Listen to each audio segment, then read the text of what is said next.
set up old school. Okay, now let's look at Xwing. He's got center stage. Okay, so let's do that. Then let's do that. And we'll put Kiwi right under Xwing's nose, so you can keep an eye on Kiwi. Hello, matey. How are you? How you doing, Kiwi? Welcome, everyone. Yeah. As they say in Scotland, come here, you're a who. Come here. Yeah. I'm near here. How are you? How are you in Gaelic? I thought you called me a here. I also thought that. I was like, geez. Anyway, everyone, welcome to the show. Our shows are a little bit chaotic, the way we like them. So, yeah, welcome. I want to welcome our esteemed guests. I don't know about all that. And Colhauser and my sidekick, Kiwi. Welcome. And then welcome to everyone in chat. I see my posse is there. Debbie, Bozard, Auntie Joy, Manotha, Angel, and that's all I can see. I don't know what's going on with my chat. But in any case, Colhauser says he wants to play mod today. So Colhauser is going to keep an eye on chat for me. But we'll have some questions for Colhauser. Okay, so... he wants to play mod today. Oh, who am I hearing? Yeah. Oh. We're hearing double. Yeah. Hold on. Hold on. Are you playing your stream on another tab? Yeah. No, I don't think so. We're hearing double. Hold on. I don't know. Okay. Sorry. Xwing, this is you in the future, 5 seconds from now. You look very handsome. Does everyone have headphones on? Yeah. That's weird. That's really strange.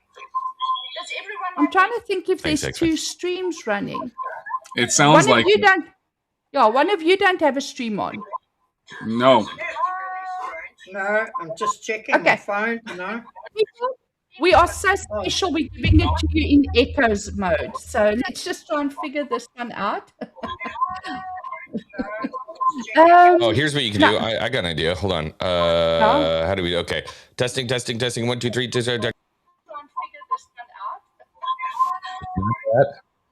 Yeah, there's a.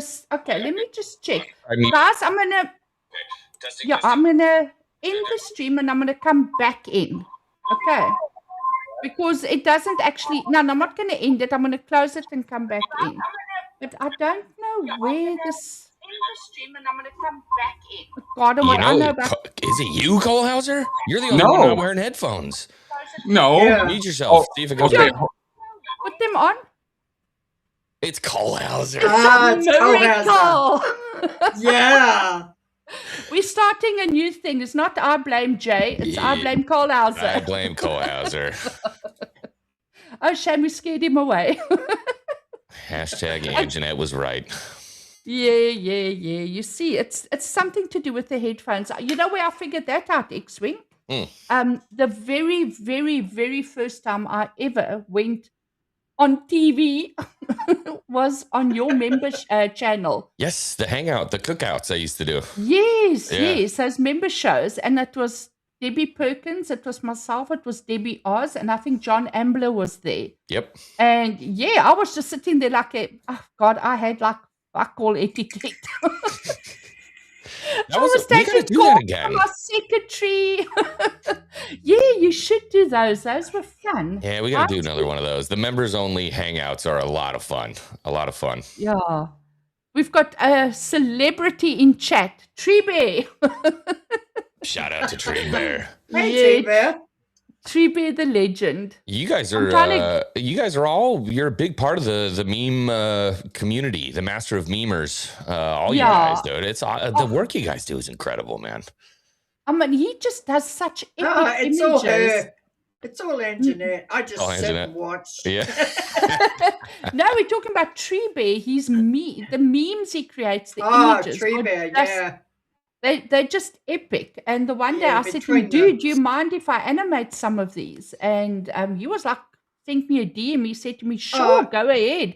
have a ball. And then I started doing little clips for him. And, but the Zelda was all Tree Bear, I tell you that, because I know nothing about gaming. I mean, it's out there.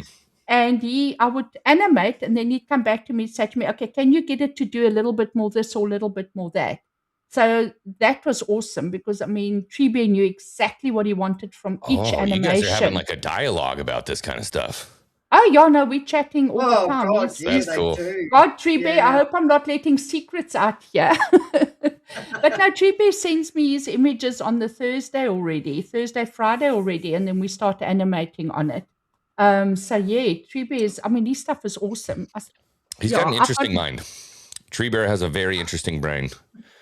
His brain goes places mine can't. Yeah. There's some neural networking going on there. He goes to some very interesting places. Poor Beardo, my buddy. That's my best friend, man. Waking up on Twitter and he sees a notification from Tree Bear. It's never a good thing.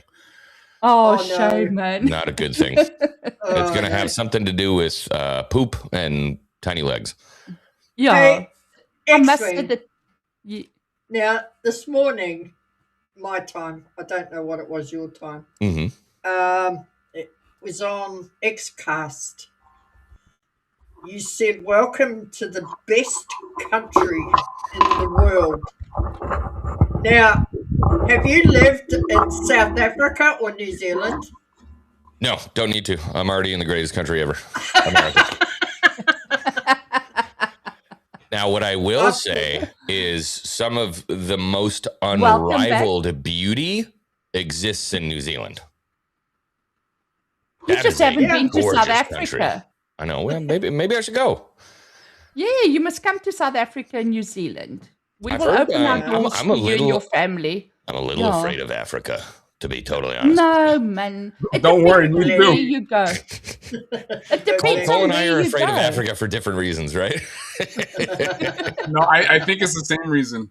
Yeah, it's interesting. I see, I saw, especially during the World Cup, a lot of South Africans come to the US and we're making videos and they're like, I can't believe how safe it is here.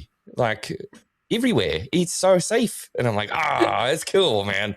There's you guys have there's one particular creator who goes to like a lot of places and live streams about, and I don't know how to approach this gently. Oh, just say it. Just say it. Yes. They don't like white people. They don't like white people. Oh, is it an African person or a white person? No, he's a white South African guy. Oh, and he doesn't like? Well, he goes and he'll live stream from certain places. He goes to like Germany and stuff and does it too. But it's essentially that like, he goes to these different places and shows like white people aren't safe here. Which is kind of now that I'm saying that out loud, a very weird thing to start a YouTube channel on. But South Africa, he says, is in certain parts, and I'm sure it's the same thing. It's the same thing in America. If you don't want to walk down the wrong street in New York, you know what I mean? There's a lot of anti-white sentiment left in South Africa for, obviously apartheid and all that different kind of stuff. But But you know what the funny thing is? It's been 32 fucking years. And all they've done is fuck it up even more. I mean, the country was... Okay, we had sanctions and all that shit. But I mean, the rand was in a good place. Yeah. Infrastructure, everything was in a good place.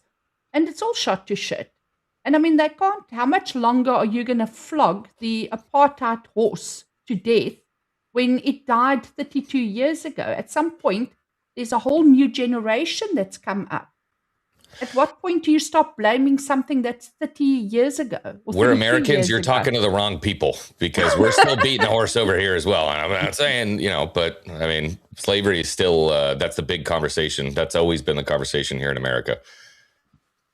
Yeah. And you know what? I was just going to say, you know what, Xwing, it's a shame that they still bring up, and here in Canada too, there's somebody who feels that they're entitled. Listen, I look at myself growing up, doing what I've been doing, starting a business, I'm just living my life. For the fact that you still have people out there who still want to blame the system and blame what happened in the past, I don't get it. Like, the fact that I can go I can go to the States and I can go hang out with you guys and we can have a great time and talk and chill. Like I never see color. I never see color when it comes down to this stuff. And for some reason, there are people out there who still have to bring that in. And I don't. There are people that only see color. Yeah. That's it. Yeah, I've got one thing that I see. I don't see whether, to me, people are people. I know it sounds cliche, but I judge people on not whether you're male, female, young, old, whatever. It's by how much of a dickhead you are. If you're a decent person, that's fine. I don't care what color you are. I don't care how old or young you are. I don't care if you're fat or thin or whatever. It's whether you're a toolbox or not. You know what I'm saying? So to me, that's the only measuring stick I have. Is if you're an asshole, you're an asshole. You can be an asshole in any color, in any shape and form. So just be nice. That is the correct way to view the world, in my opinion. Yeah, let me give you a little taste of South Africa. I hope the sound's going to play. This is our mentality this side. Beardo said it right in chat, but we can't say it. What's up, Beardo? Fucking emu. Do you hear what he says there? He says, no, what did he say? Fuck off. You great big bird. Fuck off. These are the things that Shad got beat up from. So there was none of us are from Australia. You're close, Kiwi. You're close, right? There has been. We are the only country in the world to have more than 14 million square foot of sea between us, around us. Yeah. You're on an island. Yeah, we're on our own. I want to know what I want to know more about because, and I'll see if I can find the video. I want to know more about the Great Emu War that happened. What Great Emu War? There was a great war of the emus that happened. So we didn't have emus in New Zealand. I'm talking about Australia. Oh. In Australia, there was a great emu war, and they supplied people with 30 caliber machine guns to take the emus down. But there were so many damn emus that they actually lost. It's the only interspecies war that I know of in humanity where we attempted to fight another species and lost.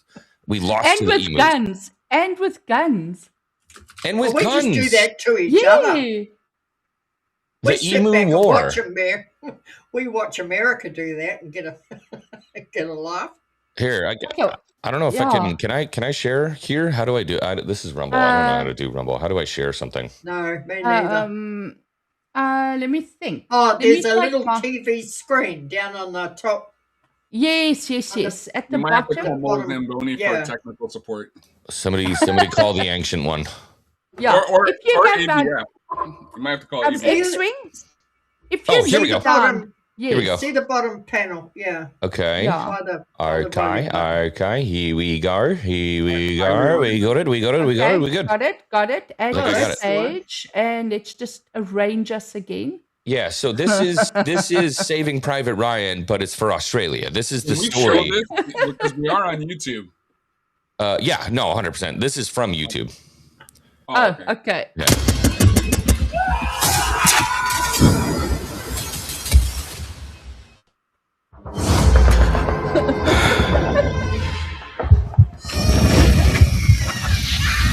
I've seen war.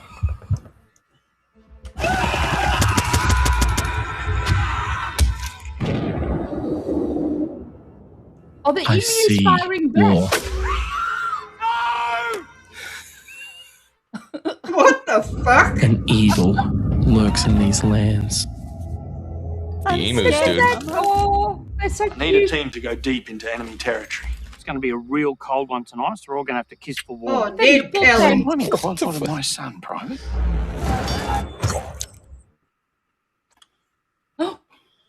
Is this warming you up? Outback Mountain? A little, I guess. Yeah. Every human on that battlefield. Oh, this is good. What the? What the fuck the hell is was that? Okay. Oh. So This is Xwing's fault. You didn't watch the whole video. So I hadn't watched that. I thought it was just supposed to be like a funny like Australian take on the emu war. But this is a real thing. So in Western Australia, they made war on emus. So they used the army machine guns to help farmers take out emus. And they were slaughtering emus by like the hundreds. This is a real thing. This is a real thing that happened. And they just kept coming back. I guess. I don't know. Here, maybe this is a little better. I don't know if you know about the mowers in New Zealand. We had mowers. They were huge. They were bigger than emus. Cole, stop. I feel bad enough already. What? What's he doing? There was some gay stuff on the screen. God. Okay, so what were these creatures? Mowers. M-O-A. M-O-A, Moas. Moas? Yeah, they were gigantic. They were 12 feet tall. And they were hunted by the Maori to extinction. And what are they, birds? How tall is 12 feet? That's like twice my husband's height. Oh, God, yeah. They were huge. Mowers. Are they? Okay, They were mowers. Gigantic. And this They is were a confirmed? bird. They were like emus, but much, much bigger. Moa bird. Hold on a second. Oh, whoa. Yeah. Oh, Xwing, are you now looking at exactly the same thing? Yeah, they were girthy. You should see them beside a person. Yeah, your head would be where their wing is. Can you imagine the drumstick on that? That's why the Maori were eating them up, dude. Yeah. Yeah, they Lord. killed them all off. How tall is an elephant? Probably about 12 foot? Yeah. 10, 12, 10 to 14 feet, maybe. Yeah, Who would have thought my stream would be checking the heights of animals? Height of fully grown African elephant. African or Asian elephants? No, Asians are tiny. Yeah, African elephants are big. As well. Fully grown. Technically, Asians are. I think they max out. They must max out around like 14 feet. I think that's the biggest it gets. 8 foot 11 inches. So that bird was taller than an African elephant. A fully grown. Huge. Yeah. I think I read that they were 3 times taller than the average man. That's insanity, dude. Well, that makes sense because, I mean, I think height only came afterwards, sort of in later years. I don't think we were always a tall race, except for the aliens that landed here. Dude, yeah, we were small. We used to be very small people. Yeah, 100%. Speak for yourself. Not in our family. Yeah, Kiwi's family can hunt geese with rakes. I mean, they are really tall. Yeah. Tell him, Kiwi, how tall. Oh, I'm just looking for this picture I found of the moa beside a person. Oh, here we go. Oh, well, at least we know Canadian geese are just assholes, so. Dude, they are. Tree Bear is so fast, dude. How is Tree Bear so fast with this stuff? Look what I just shared. It's already up. It's already up. Fear the emu. What? Wait. Let me do that. Hail Tree Bear. It's already. He even got the T-shirt to fit the emu. How do you do that? We have secrets.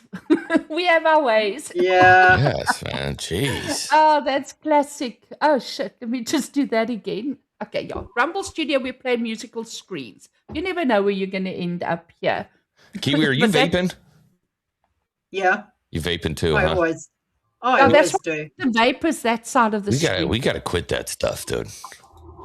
Apparently it's bad for you. Nah. Popcorn lunch. Oh, fucking hell. Did you used to be a smoker, Kiwi?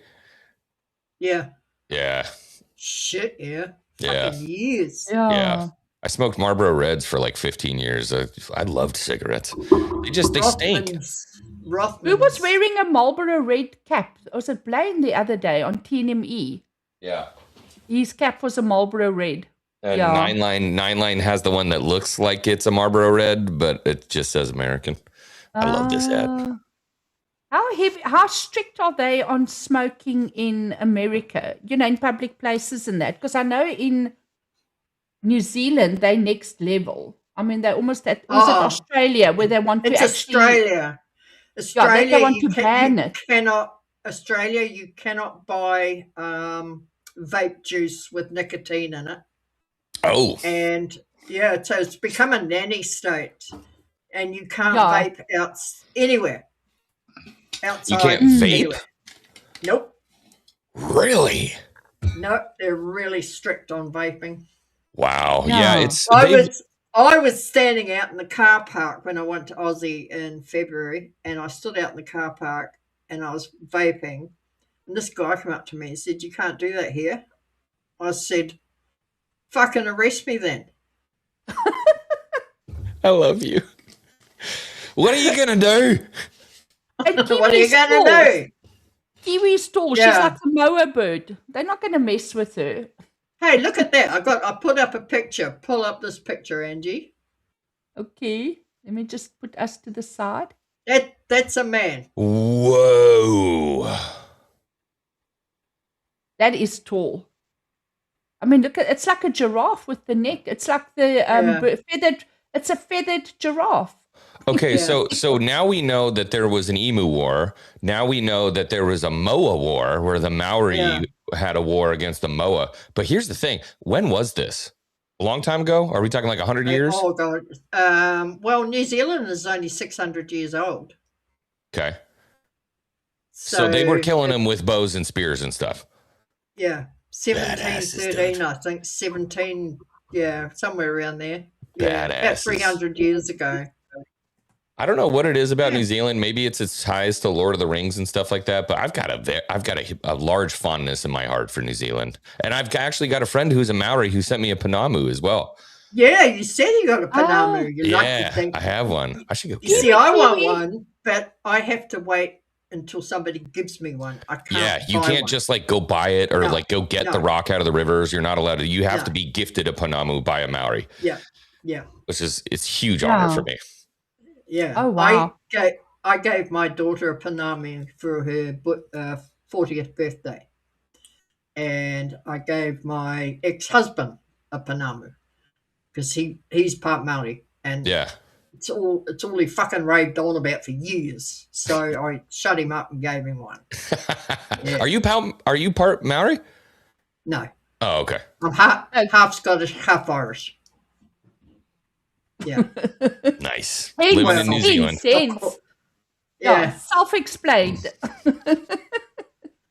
I like the Maori. I don't know. They're cool, man. Because we have Indians. They are cool guys. In America. Cool guys. And like a lot of them just like don't like white people, They're like colonizers and stuff like that. I got to sit down and talk to his name's Tahu Oda, my Maori buddy. And dude, we spent 6 hours on the phone, just vibing, talking about cool stuff, talking about, the lakes that we have here and Maori culture and all this different kind of stuff. And it was funny because I grew up next to Lake Tahoe. His name was Tahu Ura. And so I call him Tahu. And so he's like, oh, I'm Tahu, Lake Tahoe. He's cool, man. Tahu means one in English. Tahu means one in English. Tahu means one in Maori? And Maori, yeah. What is two? Tahu tura toru fa. One, two, three, four. Tahu tura fa. That's cool. Yeah. Okay, I've already lost. I'm gonna go get my panamu. 1, 2, 3, 4, 5. Put your panamu on. Yeah, Whitney says 60 to 8 million years ago, the moas, and fossil evidence appears around 1.5 million years ago. I Googled it just now. Apparently, they died out about 500 years ago. They were hunted to extinction then. They were completely died out around 500 to 600, they said. Yeah. Yeah. The last was... They are saying now that they may be able to grow them again, sort of, to speak. Grow them? You know, Like an plant an egg. Yeah. And hope the chicken grows. No, you know how they cloned. It's a clone. They cloned Dolly the sheep. Yes. And it's a certain cell that they have to get. And they've got these cells from the mowers. And they reckon now that they can actually grow a mower. Oh, wow. Yeah.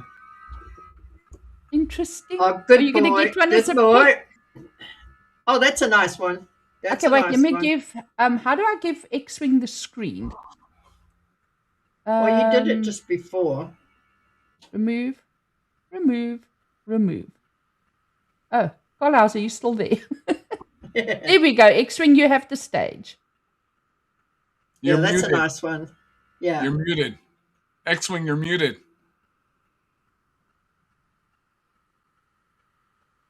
Add. Xwing, you're muted. Whoops. That's better. I'm not doing that again. So the way he described it to me, the way that I know this is essentially in like the Maori culture, there's a mother river, right? That's right. All of the stone comes from the mother river. This isn't like just a rock that a white person can like walk up and go grab and take out. No. It's heavily protected. Heavily. Do you know they caught a Chinese woman and her son trying to leave New Zealand airport with 4 kilos of jade. Good Lord. Right? 4 kilos of it. Did they go to prison? Yeah. Yeah. It was worth about $800,000 to $1 million or something worth of jade. Yeah, I'll tell you one thing. Jade in its raw form has got a core around it, and it just looks like a rock.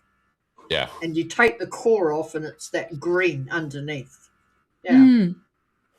So they tried to smuggle them. So you have to be given this by a Maori. You can't just go get it.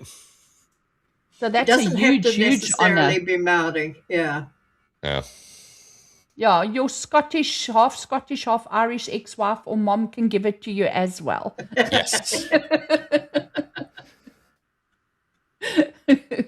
Colhauser, are there any weird birds or animals in your country that's sort of unique to Canada? Well, like I said, just the Canadian geese are pretty much assholes because they'll squawk and honk at you and everything. So that's about it.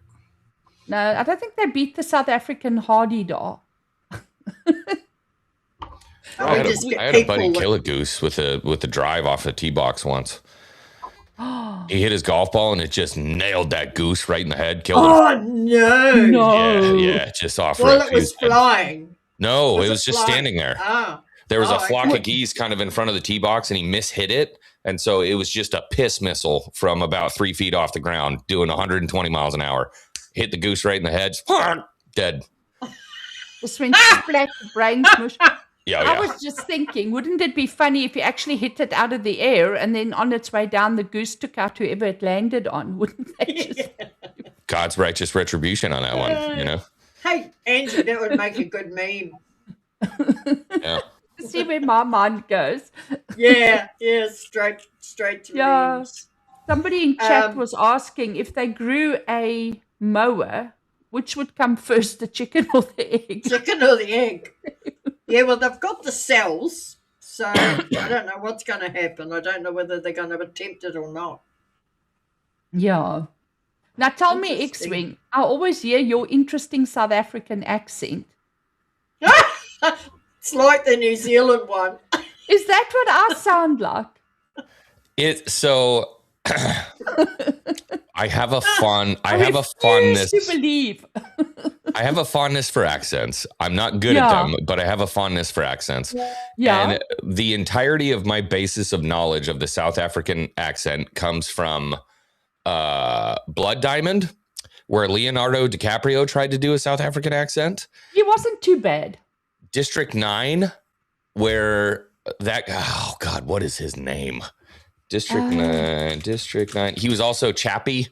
If you remember Chappie, his name is, I didn't know that was his name. Charlton Copley. Copley. Do you know who that is? No fucking idea. Okay, I'm going to pull it up so you know who I'm talking about. South African. Is he South African? Yes. I'm notoriously bad with not knowing much about South African actors or politics. There he is right there. Charlton Copley. Oh, well, he looks like a good-looking South African man. Let's go there. So Is he single? He did. Single? He did District 9 and Chappie. He was a big part of that whole universe. So I try to mirror him in my accent, and I know that it's terrible, but this is what I know. So you've got Australian, right? You take the vowels and you gotta those vowels. No, Australian accent. You gotta sing it, and you go up at the end of every sentence. Oh yeah, too right. You swing it, right? You sing it. And then New Zealand is more. They kind of stay. Okay. They stay up higher a little bit. You know what I'm talking about? No. A bit. No. Kiwi has no idea. A bit. That's Australian. A bit. No. But Kiwi, to be fair, we can't really judge your Kiwi accent because you sound more Scottish or Irish to me. Because that first time that you phoned me, I was like, she doesn't sound New Zealand or Kiwi. You sound like a Scottish person or an Irish person. Well, my mother was born in Scotland. I grew up with the accent. Yeah, that's why I said you don't really have a true Kiwi accent. I think I do. No, you're more Scottish, girl. Or Irish, one of those two. Where's that? Have you guys ever seen he was a dude who was he's a woodworker. And I think he's Maori. And he just, he's just doing woodworking online. And this guy, builds a dick. Somebody donates him like 5 gifted subs or $5 or whatever it was.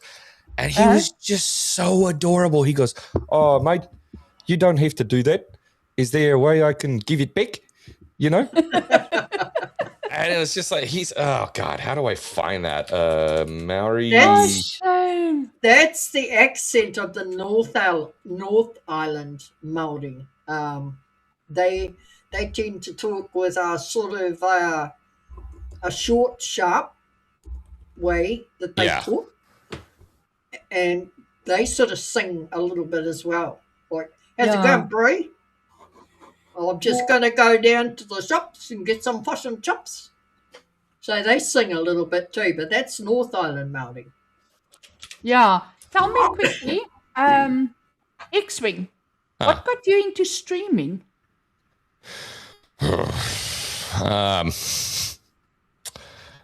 So I don't know, to be totally honest. Well, I do. I have an answer. So I was sitting there building stuff in my office back in Reno. Mm-hmm.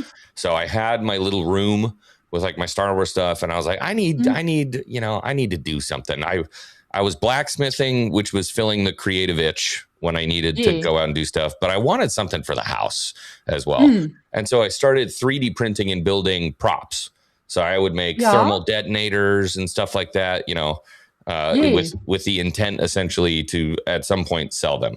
So I was watching Star Wars Theory talking about The Mandalorian, and he started to bring people on to the stream to talk, like normal, regular people. You know what I mean? So I sent my $10 and I'm like, I think I want to talk about this. I'm down to talk about this. And so he brought me on to the channel along with a couple other people. And I was like, this is me. This is what I do. I'm Xwing. I'm building props. My internet was absolutely awful. It dropped out. But he told all of us at the end of it, I think there were like 5 of us. He's like, I think you should all start a channel. Maybe 1 out of the 5 of you is going to work, but I think you should do it. And so I did. And I was determined that I was going to be that one person out of 5 people that was going to make it work. Oh, okay. And the rest is that's what I did. Yeah, the rest is history. And the name Xwing itself, I didn't know what an Xwing was, by the way. I do. I'm not kidding you when I say I knew nothing. I had no idea. And then somebody said it's the actual plane. Yes. That they fly. Okay, so I've got that part right. Yeah, I've always been a fan of fighters and fighter pilots and cool planes and stuff like that. Huge massive World War II fighter plane lover, I guess is what I would say. And the Xwing was cool. It was like it fit in the universe of what a fighter should be. It was kind of ugly. It was, it had all the gadgets and gizmos sticking out on the side, and it was the poor man's fighter in Star Wars. So I loved it to death. The everything about it, the vibe, I loved it. And so I was like, yeah, I'm going to do Xwing. And 5 was supposed to be, it's now become a meme that Xwing 1, 2, 3, and 4 were taken. That wasn't the case. 5 is Luke's number. He's red 5. Okay. Well, yeah. But 5 was also my number when I played hockey and stuff like that. So it worked. So red 5, 5 is my lucky number. Yeah. Yeah. I get that. So Mine's 2. How long have you actually been going in total? 5 years. Oh, sorry. Interestingly I enough. zoned out a bit on that one. Yeah. Yeah. 5 years. Yeah. Gosh. Okay. Okay. We also ask very weird questions here. Okay. Don't worry. They did. Don't worry. They did it to Beardo last time when Beardo was on. So you're in good hands. We go find the most random questions we can out there. I'm ready. And then we ask our guests. I'm ready. If your brain had a loading screen, what ridiculous tip or meme would pop up every time?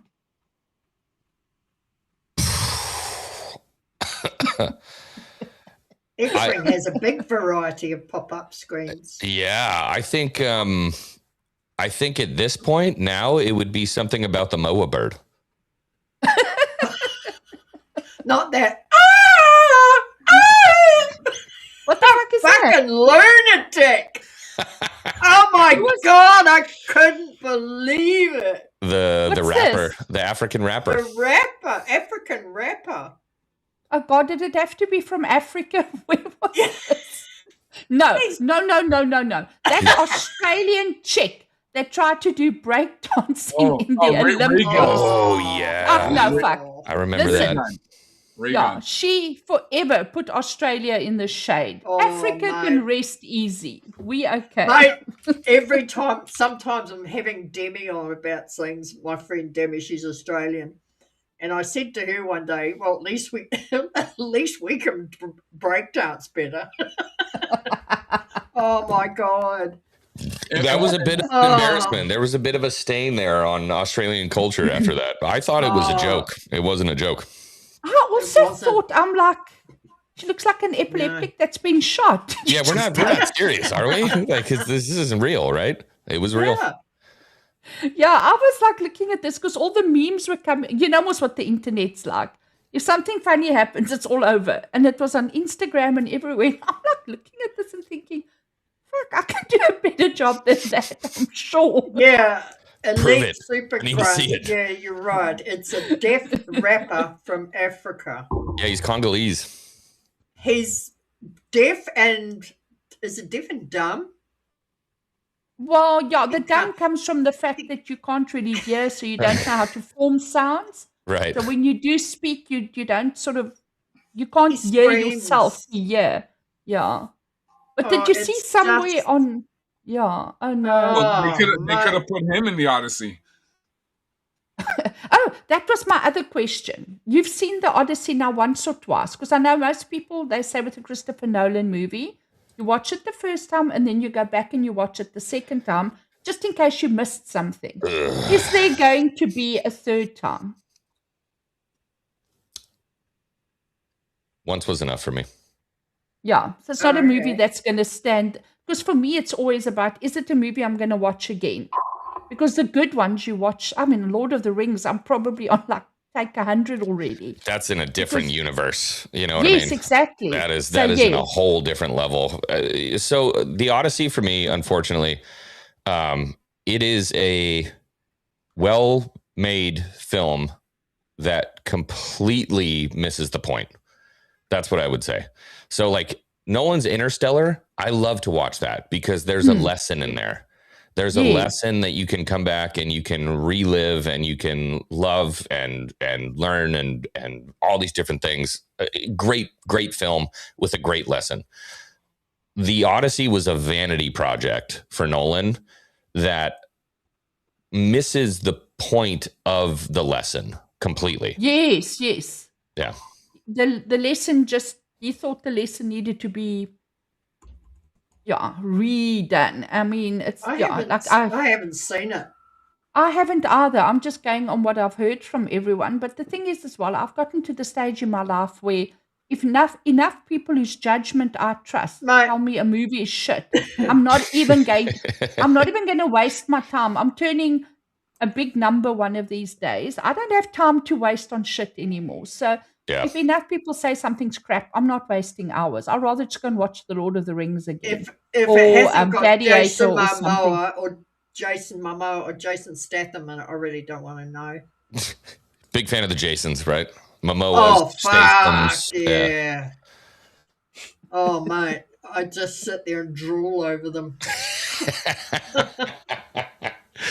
I appreciate your authenticity so much.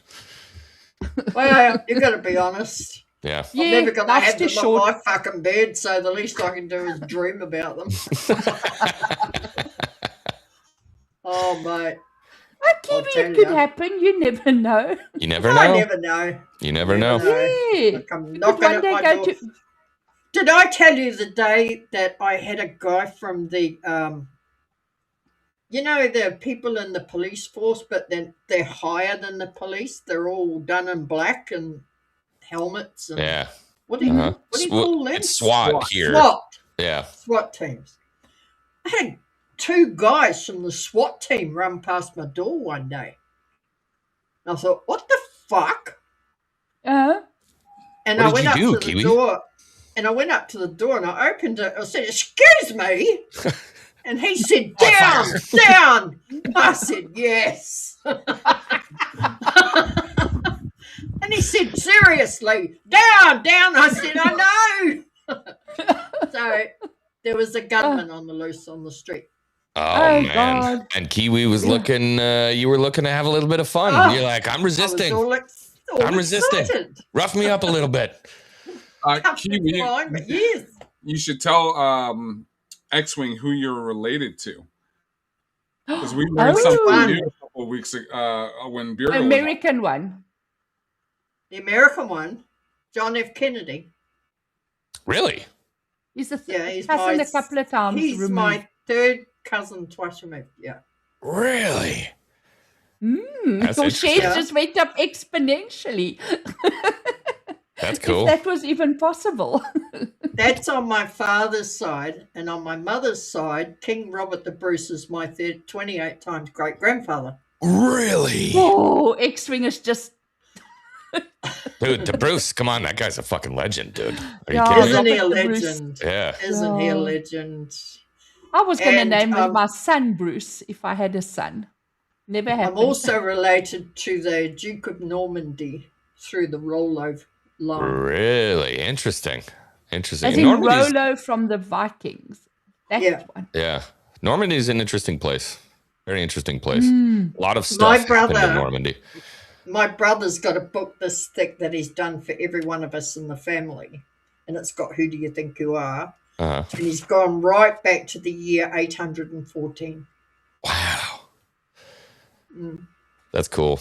I enjoy lineage stuff. I think the only famous person I have somewhere in my bloodline, we are related to FDR. American president. Oh, Roosevelt. Yeah. Roosevelt. Oh, cool. Oh, that's cool. God, Colhauser and I are starting to feel like the poor cousins here. I'm all good. What's that noise? And then Kiwi, you said you met what was it, Peter Jackson? Yes. Last time? Oh, that's cool. Yeah. You worked with him on Lord of the Rings. when I worked at the newspaper as a graphic designer, he came in with two of the guys that worked for Weka Studios. Weka Yeah, or does all Weta? the makeup and Weta Workshops? Oh, Weka? Yeah, the workshop. Yeah. Weka's an insect here, and they get really, really big. Wekas. Yeah. They're enormous. I gotta look that up. And he came in, and he had the two guys with him that do the costumes, the makeup. They were heading off to Hollywood they were nominated for an Oscar. And he brought them both in. Yeah, when he walked in, he looked at me and he said, "What are you doing here?" I said, "I walk here." Because he had a hanger. This is what you would have liked. And we used to do the sign writing on his aeroplanes that he had stored in his hangar. Mm-hmm. Yeah, we did some of the signage on it. That's cool. So that's when I got to meet him. Yeah, I didn't know. Know that the Weta was a bug. Yeah, they're huge. Weta Workshop is like that's kind of the gold standard for like fans when it comes to collecting Lord of the Rings stuff. Weta Workshop makes the best stuff. I just found a picture of one, dude. We call them potato bugs here. Anjanette, I just pulled up a picture of a proper Weta. Yeah, these are in New Zealand, Anjanette. We call those are called Quirrenkriek. Say that, Xwing. Quirrenkriek. Quirrenkriek. Yeah, Quirrenkriek. Quirrenkriek. Help me, any South Africans, courageous if he's in chat. But yeah, I think it's easier just to say, fuck that, it's easier to say Weta. Oh, wait, let's just put it back. Yeah, it's a corn cricket. It's basically, you get it in corn and things, well, I suppose in vegetables. Yeah, that's what we call them, potato bugs. They can get so big you feed them carrots. Yeah, I'm not messing with that, dude. Enormous. This is why I don't like, and I'm sorry. Your part of the earth has a problem with insects. You have very large insects down there. You've got spiders that eat birds that are the size of a 12-inch pancake. That's right. Yeah, we've got them here as well. We regularly have them in the house. They used those spiders for the movie Arachnophobia. Arachnophobia. Oh, yeah. Yeah, those are huntsman spiders.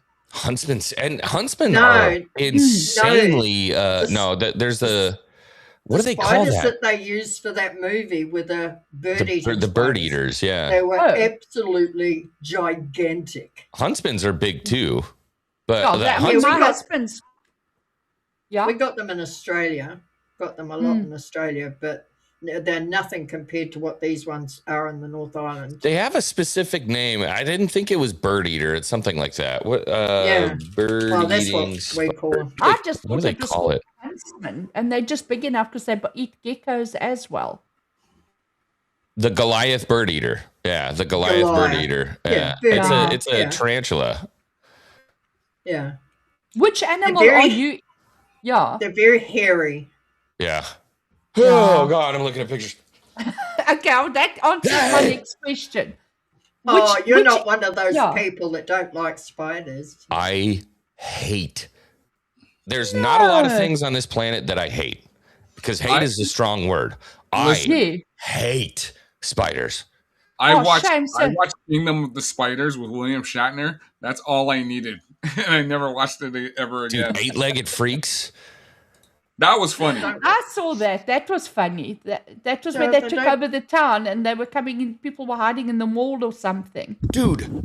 Yeah. Giant trapdoor spiders is the worst possible thing I could think of that God could ever create. A giant trapdoor spider. You're just walking out from the bar and all of a sudden a flap opens up and this disgusting, huge, hairy thing just sucks you into a hole and eats you.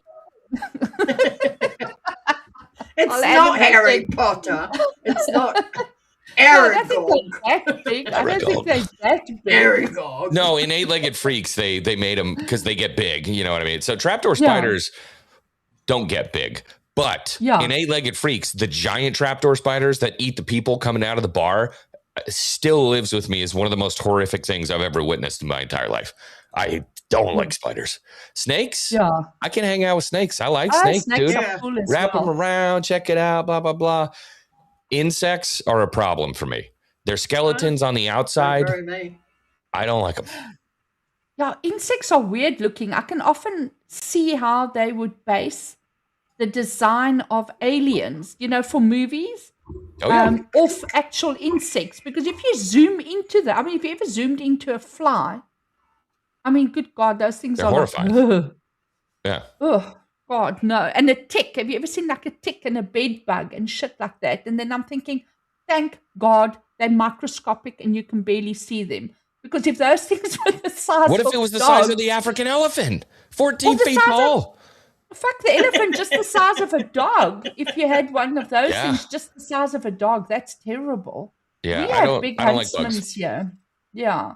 The worst thing is, I will tell you, the first thing you do in the morning when you get up is you go to the loo and you have a piddle. And I got up, and as I love Kiwi, dude.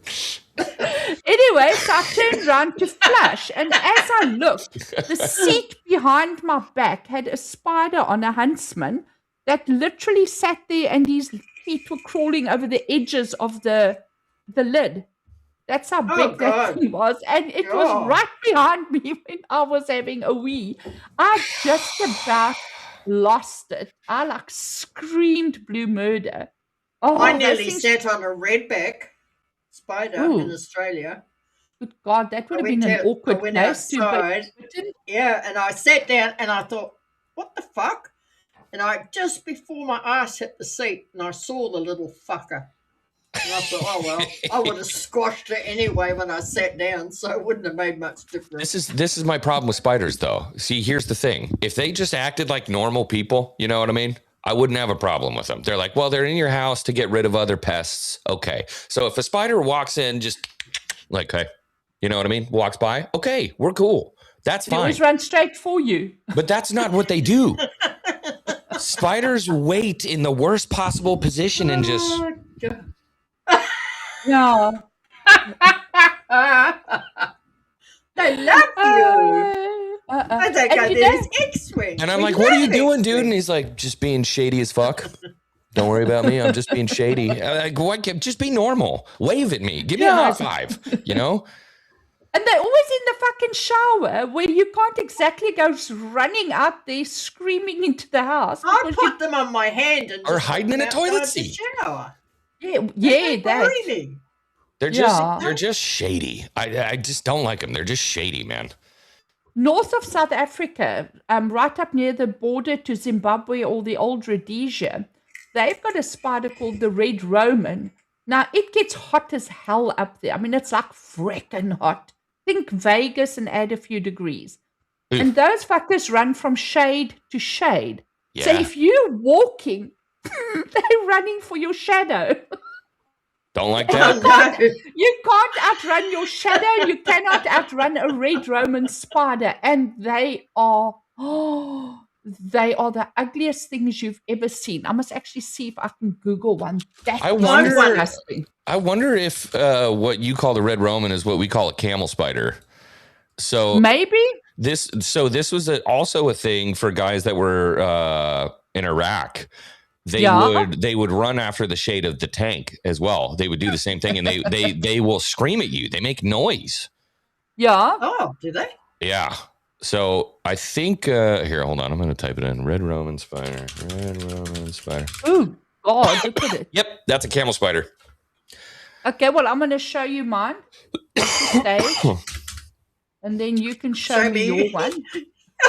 You show me Anjanette. yours, I'll show you mine. There we go. Look there. That's a red Roman. Okay. Hang on, I'll leave you two alone. Yeah. But draw the curtain. It's quite there's a God, imagine that thing running after your shadow. You can't outrun your fucking shadow. It's just how big are they though? How big are they? No, they're big. I'm trying to see if you can see a size. Yeah, I'll pull up a picture here. I think this is off of Facebook. So that is 100% a camel spider, what we call a camel spider. I've got a picture here of a dude in Iraq holding one. Let me make sure all my stuff's not okay. Colhauser scared. He's scared of spiders. He's left. He's gone. Look at that. Look at the size of that thing, dude. Oh dear God! And it's like belly on them. Yeah, but look at the position of the. Is it the pedipalps? It's like I'm shady. coming for you. Shady. Yeah, that is shady. Oh, I see normal. now. Yeah. I see now. Yeah. I don't want that anywhere near me, dude. Are they poisonous? Not that I know of. I don't think they're like traditionally venomous. They might have like some venom, but you wouldn't categorize it with like a huntsman or a black widow or anything like that. Have you ever seen those two dudes that go out into the desert and they get stung and bitten by all these insects and they weight coyote them on a scale? Yeah, Coyote something. His name's Coyote something. Is an idiot. That he's got a sexual fetish or something. He's weird, dude. No, Coyote Peterson. I think that's his name. One of them's Australian. Yeah, they can have that. But Xwing, in all honesty, none of the bugs here, insects, are venomous. We don't have any poisonous snakes. I don't believe you. We don't have snakes. No, this is New Zealand, not snakes. Australia. Australia is a whole other continent. Okay. Yeah. We don't have snakes. We don't have venomous anything. Really? I'm with you, Mystic Girl. All our kids go to school in bare feet because there's nothing that can hurt them as far as bugs and insects. And you're just a hop, skip, and a jump over from Australia, but none of all those gigantic, poisonous, gnarly crap never made it to New Zealand. Nope. I'm starting to like this country. There's a whole ocean there. Yeah, but South Africa is you get a long way to swim. You get boats that come back and forth, you know what I mean? Like a car ferry or something like that. Nothing made it? God, no. Too far away. How far is it? If you were to hop on a boat and leave from New Zealand to make it to mainland Australia, how far by boat? Really? Yes. You have to fly. I can hop on a ferry and go from the top of the South Island and go by car ferry to the bottom of the North Island, and that takes about six hours. And then, if you had to hop on so you can only fly to Australia. You fly to Australia. It takes about 3.5 hours. It's 2.5. That's actually quite a distance because that is way farther than I thought. Yeah, it is you almost. Thought it was just over the strait. Well, I was thinking almost like Madagascar in Africa. You know, that kind of distance. No, that's also a couple of hours. It's not that close. The best way to describe it, because I have a picture here, flying from New Zealand to the coast of Australia would be the same from flying from Florida to Arizona, which doesn't make sense if you're not from America. How long is the flight? Like 6 hours? No. Well, for us it would be 3.5 hours. If you land in probably like Sydney, right? If you're going to Sydney, it's about 3.5. 4 hours to Sydney, 3.5 to Brisbane. Yeah, so if you wanted to go to, what is that, Adelaide, it would be... Oh, it's a long way. Yeah, that'd be like a 6-hour flight. And that's what I was doing towards the middle there. It's 12 hours to Adelaide. 12 hours? Yeah. Whoa. Yeah, Whitney says the geographical, a straight line distance between the geographical centers of both countries is approximately 4,158 kilometers. Wow. That's 2,500 miles. Yeah, so America is about 2,800 miles wide. I wonder how wide South Africa is. New Zealand would fit into Oklahoma. How wide is Africa? So South Africa. No, South Africa. So Africa at its widest point is 4,600 miles. How and wide South Africa is at its South widest? Africa? South Africa at its widest is 1,800. So 1,800 kilometers. So 1,200 miles. Okay, so 1,200 miles. At least everyone's getting a geography lesson today. This is just shit interests me. Yeah, I know. Geography and insects, Colhauser. I got asked once, how long does it take to drive across the bridge to Australia? Oh, no. Oh, yeah. Fuck no. The same amount like as it takes. That's probably the same person that asked me about Christmas Day. Is it the same in this? When do you have Christmas? I went, are you for real? You should have told him, like, right in the middle of July. I did. Yeah. We did, because a lot of people here have June Christmas in June. Half Christmas. July, yeah.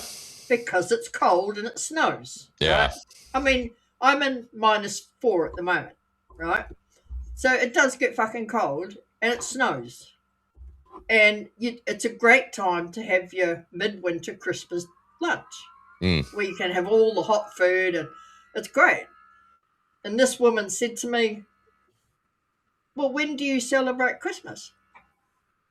How do you celebrate Christmas? I said, well, we go down to the beach and we have a barbecue with the family. What day is that? I said, it's Christmas Day. It's fucking Christmas, you stupid git. And she said, but what day is that? I said, December the 25th. Like every motherfucker. God. That's funny. Oh, man, I couldn't believe it. She could not fathom the seasons. I'm already getting made fun of. Oh, did you see the meme? I'm already getting made fun of. There you go. Let me see. What? Wendy's making fun of me. Oh, yes. Let me just do this. That's great. That's my husband when we were driving somewhere. So it was my mom, myself, and so he was in a car with 5 women. Because it was my 4 sisters, my mother, my 3 sisters, my mother, and then him. And a spider just dropped from the roof of the car down. But it was a teeny-weeny little thing. I'm crashing that car. Marius was like a fucking octopus. He had like literally an arm and a leg out each window the way he was trying to get out of that little Volkswagen Golf. I am willing to admit that I have an irrational fear. You know what I mean? Like, I'm not going to try to justify it. I have an irrational fear of spiders. Wow. I just hate them. Yeah. Mine is bees. I don't mind them so much. Bees. Mine is bees and wasps. But that's because you're allergic, Git. I'm severely. Yeah. My ex-husband used to go mad at me. For being frightened when a wasp came into the house. He used to get so angry, and I used to say to him, "It's all right for you. They're not going to kill you, but they'll kill me." My hubby got bitten by one the other day. You also got attacked by a swarm of bees because bees had made a nest in our garden next door on the plot, and he was cutting grass. Oh, no. And those days he used to wear what we call his monk suit, because when he was gaming, he would just go commando underneath, and it was like this proper monk robe thing with like the hoodie and everything, because he was like a high lord warrior something in World of Warcraft, like a really high rank. But anyway, he had this suit thing that I made. But he was cutting the grass next door and the bees attacked him. All I saw was him skirts hitched, because it's like a skirts hitched up above his knees, and he was pounding it. And this whole swarm of bees behind him. I tell you, I know he was just about on death's door because he made it just in time when we shut the doors. But it was just so funny because his skirts were hitched way up high. Oh, God. Credit where credit's due, though, Kiwi. You're right. Like wasps and not honeybees. I'm talking about wasps, yellow jackets, those insects in particular. They serve no purpose, and they're just assholes for no good reason. They're just jerks, you know? And they won't sting you once. They'll sting you multiple times, a wasp. Well, that's how I became so severely allergic. Oh, sorry, I give was me a stung second. multiple times, yeah. Oh, you're allergic? Or anaphylaxis, yeah. Yeah, you got to carry an EpiPen with you. Yeah. I had to carry 2. Eesh. Yeah. Yeah, I don't like bees either. No. I don't mind I nearly got stung here last year. I went out to the mail letterbox and I flipped up the lid and I was talking to my neighbour and I went to put my hand in and I just stopped.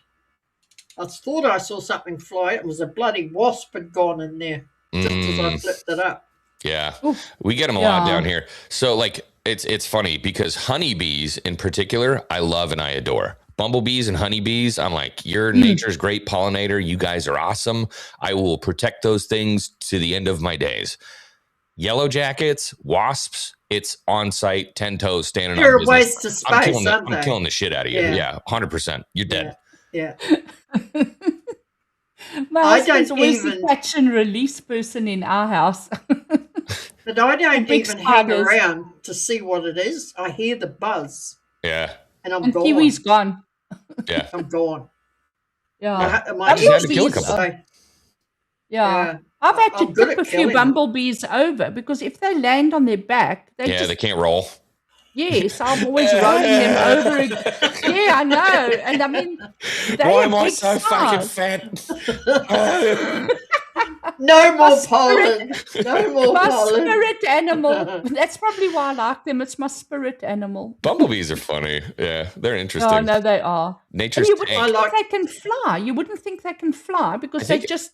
It's a physical impossibility. Like, we haven't figured out how bumblebees can fly yet.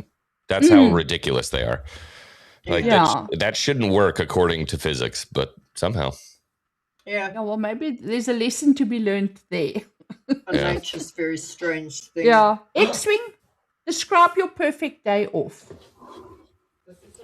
But make it sound like the plot of a terrible comedy. Oh, Lily.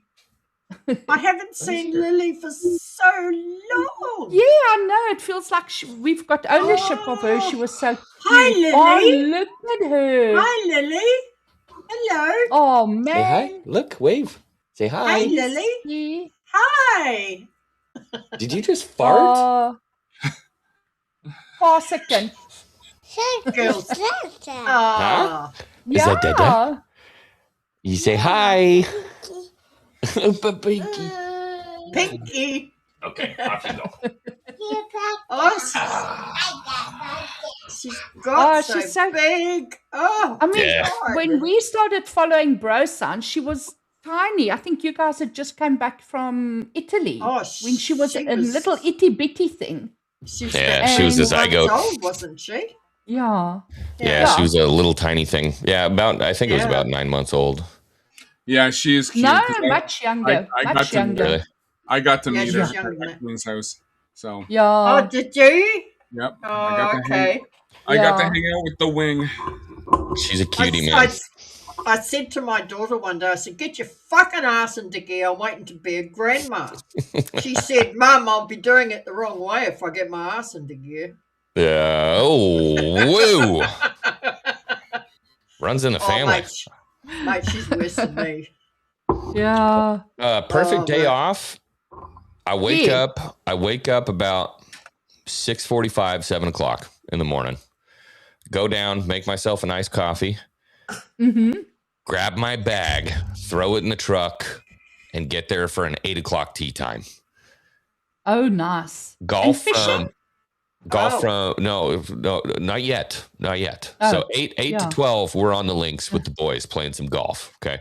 Yeah. We get back, fire up the smoker, make some hamburgers for lunch. Hang out with the boys, drink some beers, play some darts, just enjoy kind of the afternoon. And then just as the sun starts to set, which is when the fish start to hit the top water, the mosquitoes come down, and the bass are hitting the top water. You go out with your buddy, fish top water for about 2 hours, catch some bass, get a little bit more drunk. Fresh water or seawater? Fresh. Yeah, so I haven't. I fly fish, and I use a standard ugly stick, rod and reel with spoons and stuff like that for trout and things like that. I can do both. I love fishing. Absolutely love it. There's so unfortunately I haven't fished here yet in Florida. It's been a year and I haven't cast anything anywhere, which is shenanigans because one of my favorite things in the world is going out and fishing. Is there I don't have any fishing buddies here. Yeah, is there just not any freshwater fish opportunities there? Loads of them. I'm surrounded by lakes. Oh, but are you just busy? I could walk out my front door tomorrow with an ugly stick from Walmart and probably go catch something about 5 minutes from the house. But I just haven't gone. No, man, get your ass in gear. I know. I need to. Yeah, no, I have both of my fly rods are here. I don't know how to fish down here. I haven't started. I haven't tried. Yeah. Wow. Well, you must cast. That's all. Yeah. But I get what you're saying. I mean, the ocean is 200 200 meters behind me. I can stand on my deck and I can hear the waves crashing. Ask me when last I was on the beach. Yeah. Probably 2 years ago when my friends visited and they're from inland. I can tell you, it was so funny because I called Xwing the other day and I go, are you awake? And I said, it's okay to call because he was out of it. But I could tell you, just hanging out with Xwing, going golfing, going to baseball games, just hanging out, going back to his place, barbecuing. We just have loads of fun, and like we'll be doing it again back in October because I'll be down there for. Let's go. Properly, man. Oh, geez, Wendy's on a roll, yeah. Nice. Oh, the Great Emu War. I got one on my side though. That's cool. Yeah. Always with that seriously too. Oh, look at the Crocs. And the Bucky's. The Bucky's hat, dude. I got to tell you, that's one of the great establishments of America. I'm sad that it took me until I was in my mid-30s to find it. I adore Bucky's. It's great, dude. What do they sell? Yeah, Bucky's what is it? So Bucky's. Enlighten us. Bucky's it's a petrol station, but it's not. It's so much more. Petrol station. So Bucky's is a gigantic gas station that you walk into, and they have everything you could possibly imagine that you could ever want to buy. Yeah. There is a huge counter with like a deli counter, a deli counter where it's all glass filled with beef jerky of every possible flavor you could possibly imagine. Yeah, Americans are big into your jerky, aren't you? Oh, dude, there's a big beef jerky counter. There's also a fresh brisket and pulled pork station where you can get fresh pulled pork and fresh brisket on sandwiches. There's a huge cooler with every, you know what, dude? Let's just pull up a video. I'm going to find you a Bucky's video just so you can understand. I'll describe it, but I won't do it justice. You know what I mean? It sounds like we have in South Africa as well. Ours is called On Zoo, which, it's on Zoo. Ours is called a Z station. Yeah, but it has everything, except we have proper biltong, not that dry jerky stuff. We've got the good biltong. Oh, yeah, biltong. I like that stuff. And you can even buy animal skins. I mean, I've bought a zebra skin there before. Really? Yeah, you buy it. That's cool. Share this. What do you mean? Share this picture I sent. No, not that one. No, that the other one. Share the other one first. Yeah. Oh, there you go. Yeah. I bought a onesie. Is that a onesie? Oh, I'm still wearing that hat, dude. Still wearing that hat. Yeah, you're big for funny hats. I've seen you wear some strange hats on stream. I love hats. The chainmail one is a favorite. Now, how do I get this off? There we go. Still there. I've got 6,000 windows. I've seen that Elite Super Grunt. he said, Kiwi, have you not watched the YouTube channel called The New Zealand Family? And they tour USA. Mm-hmm. Oh, no, I've seen the USA Family tour New Zealand. Other way. All right, share this. This is Buc-ee's. Okay, which one? But I must go and have a look at that. Is that it there?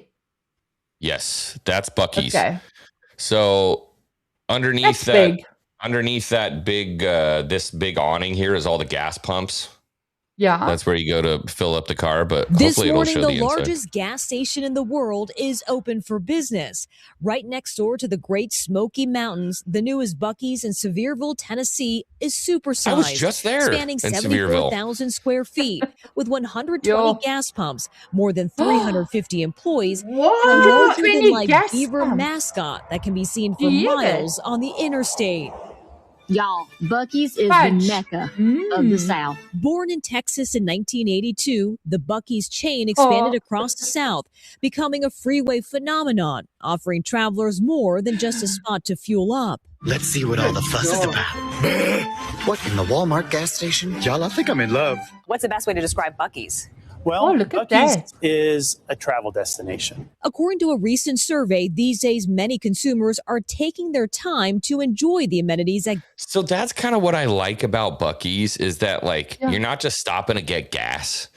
It's we got 1 hour. Yeah, we got an hour until we hit the big buck. You fuel up the car, but you go and you get a brisket sandwich. You pick up some beef jerky. You go and get some candy. You get some fudge to bring home to the wife. Maybe pick up a hat. You know what I mean? It's like it's fun. It feels like old 80s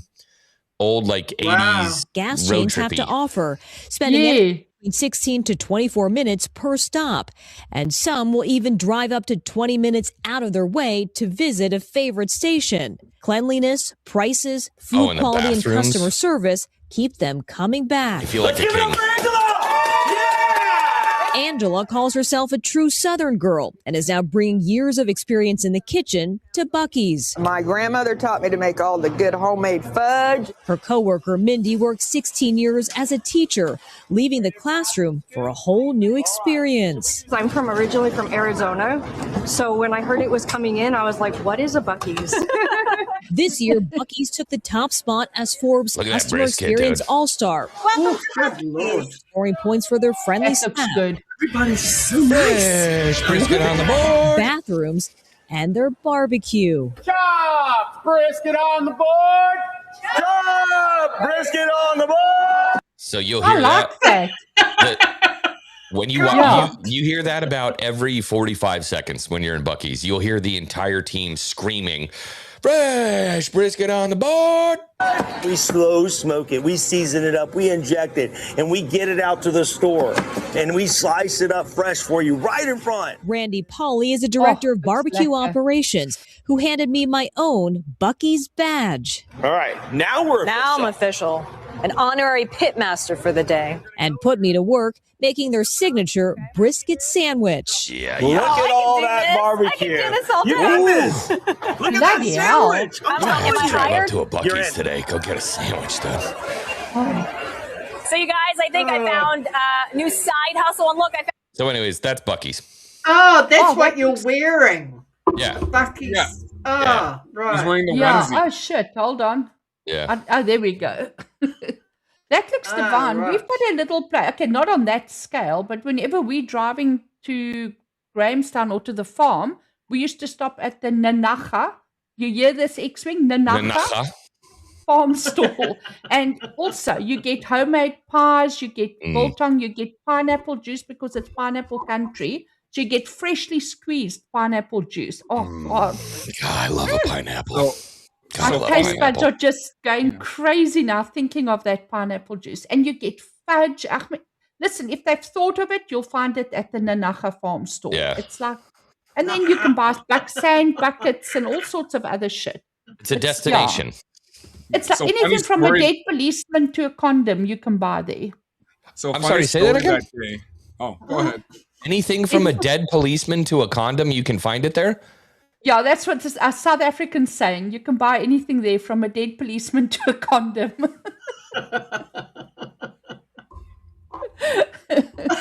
Anyway, Colhauser, you were saying? No, so I was gonna say funny story that day when we all went to Buc-ee's and before Xwing bought it, because I was wondering where Xwing was, and we said we're gonna park over there, and I guess he showed up eventually. But me and Jay were walking, so we went to go get a couple of because the chicken is really good there, the fried chicken.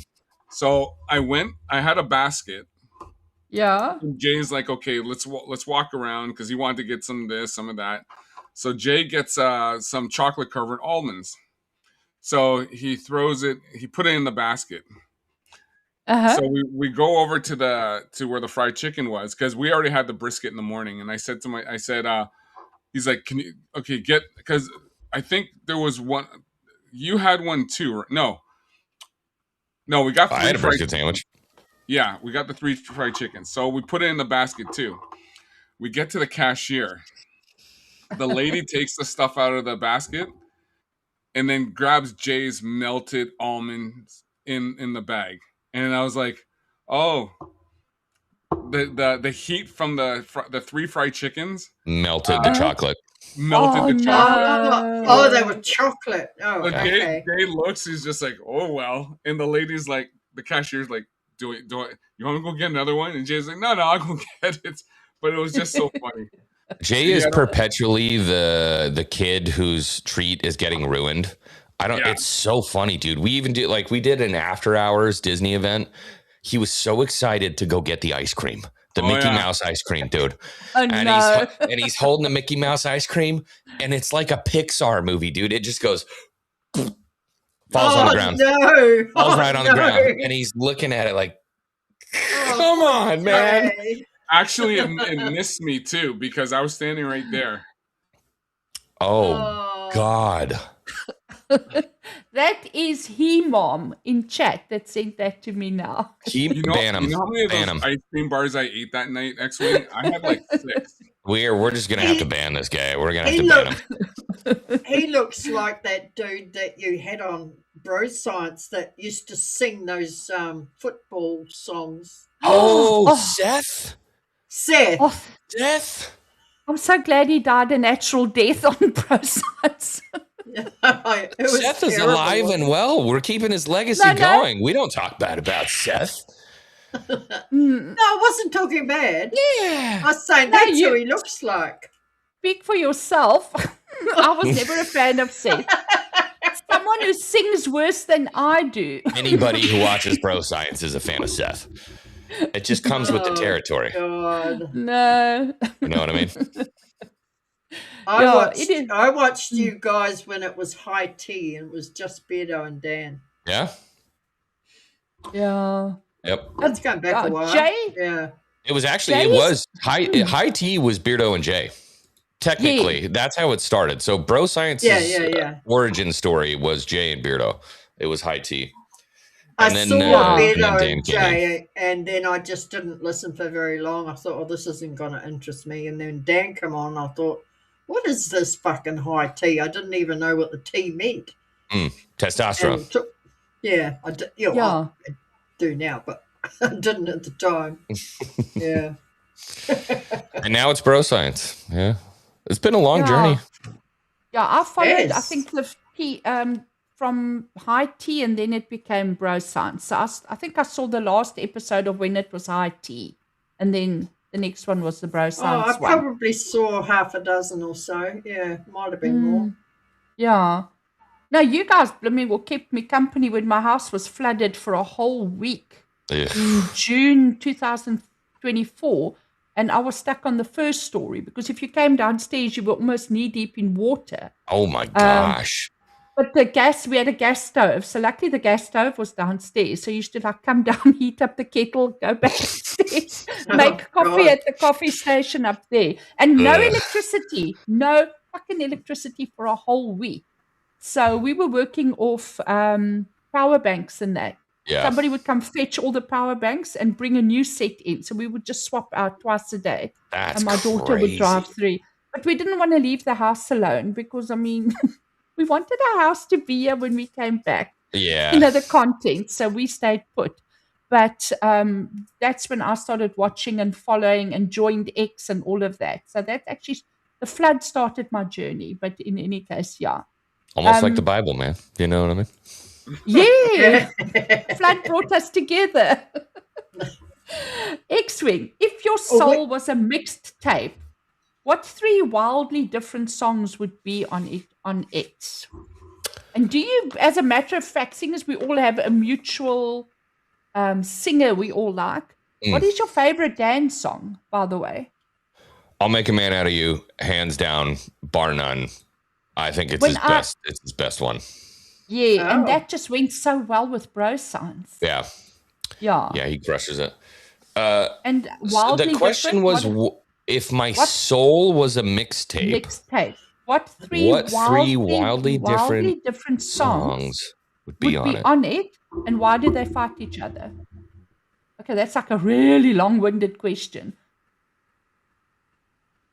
Okay, let's just say what 3 wildly different. What are you like 3 favorite songs? I can say one of those songs will probably be a Queen song. He's correct. Oh, yes. So really? So Toreador. From the opera, yeah. Toreador. Don't Stop Me Now from Queen. Yes. And Chopin's Opus 9 Nocturne 2. Okay, there you've lost me. But the other 2 I recognize. Yeah. You know Chopin's 9 number 2. You know it. It's da da da da da da. Yeah, I don't know. I could show it, but it's Chopin, one of Chopin's like most famous piano pieces. I was between that and Bach's Cello Suite 1 in G, between those 2, but I think Chopin is well, better. you've just opened up your soul and bared your soul. Yeah. I want. Yeah. You weren't an asshole after all. And the reason why I know it's Queen, because when we were doing our poker night, Xwing put Queen on. I love Queen, dude. Yeah, so love Queen. Love Queen. Big fan of Queen. I wouldn't put them up. They're not even on my playlist. Really? Queen. No. Are you crazy, woman? Shut up! No, we will rock you. I mean, Queen is just Radio Gaga. Everything is just a Radio Gaga. Yeah, that incredible one as song. well. Yeah. But I've often wondered, because you've got very diverse interests in that, because you are, I don't know if you're classically trained, but you're a celloist. Am I right? So you've got like, you always strike me as that's right. Yes, yeah. Now, how? Yeah. Where does that come from with your So obviously you must have got, I don't know. That's awfully big to put on your. That's awfully big to put on your shoulder. I don't play like that. Yeah. My dad does that. He plays the viola, which I love the cello. So I went to college for it. Yeah. Yeah. Didn't you always end up in Juilliard or something? God, no. Oh, God, no. Yeah, no, I'm not that cool. I studied under Demetria Tappan at University of Nevada. Demetria Tappan is a dick. Wow. He's a dick. But he's good. But he's really fucking good at cello. Yeah. So I studied with him as a soloist for 2 years. I did my first performance live. It was Bach's Cello Suite 1 in G. When I got done, I puked in a trash can and I said, this is not what I want to do. I was so nervous. I got through it and I puked in a trash can. I put my cello back in my case and I walked home and I said, this is not going to be my job. Xwing, I play a musical instrument. Do you know what? You'll have to guess it though. Was it the fucking skin flute? The what? Oh, maybe that's an American joke. You never heard that? The skin flute?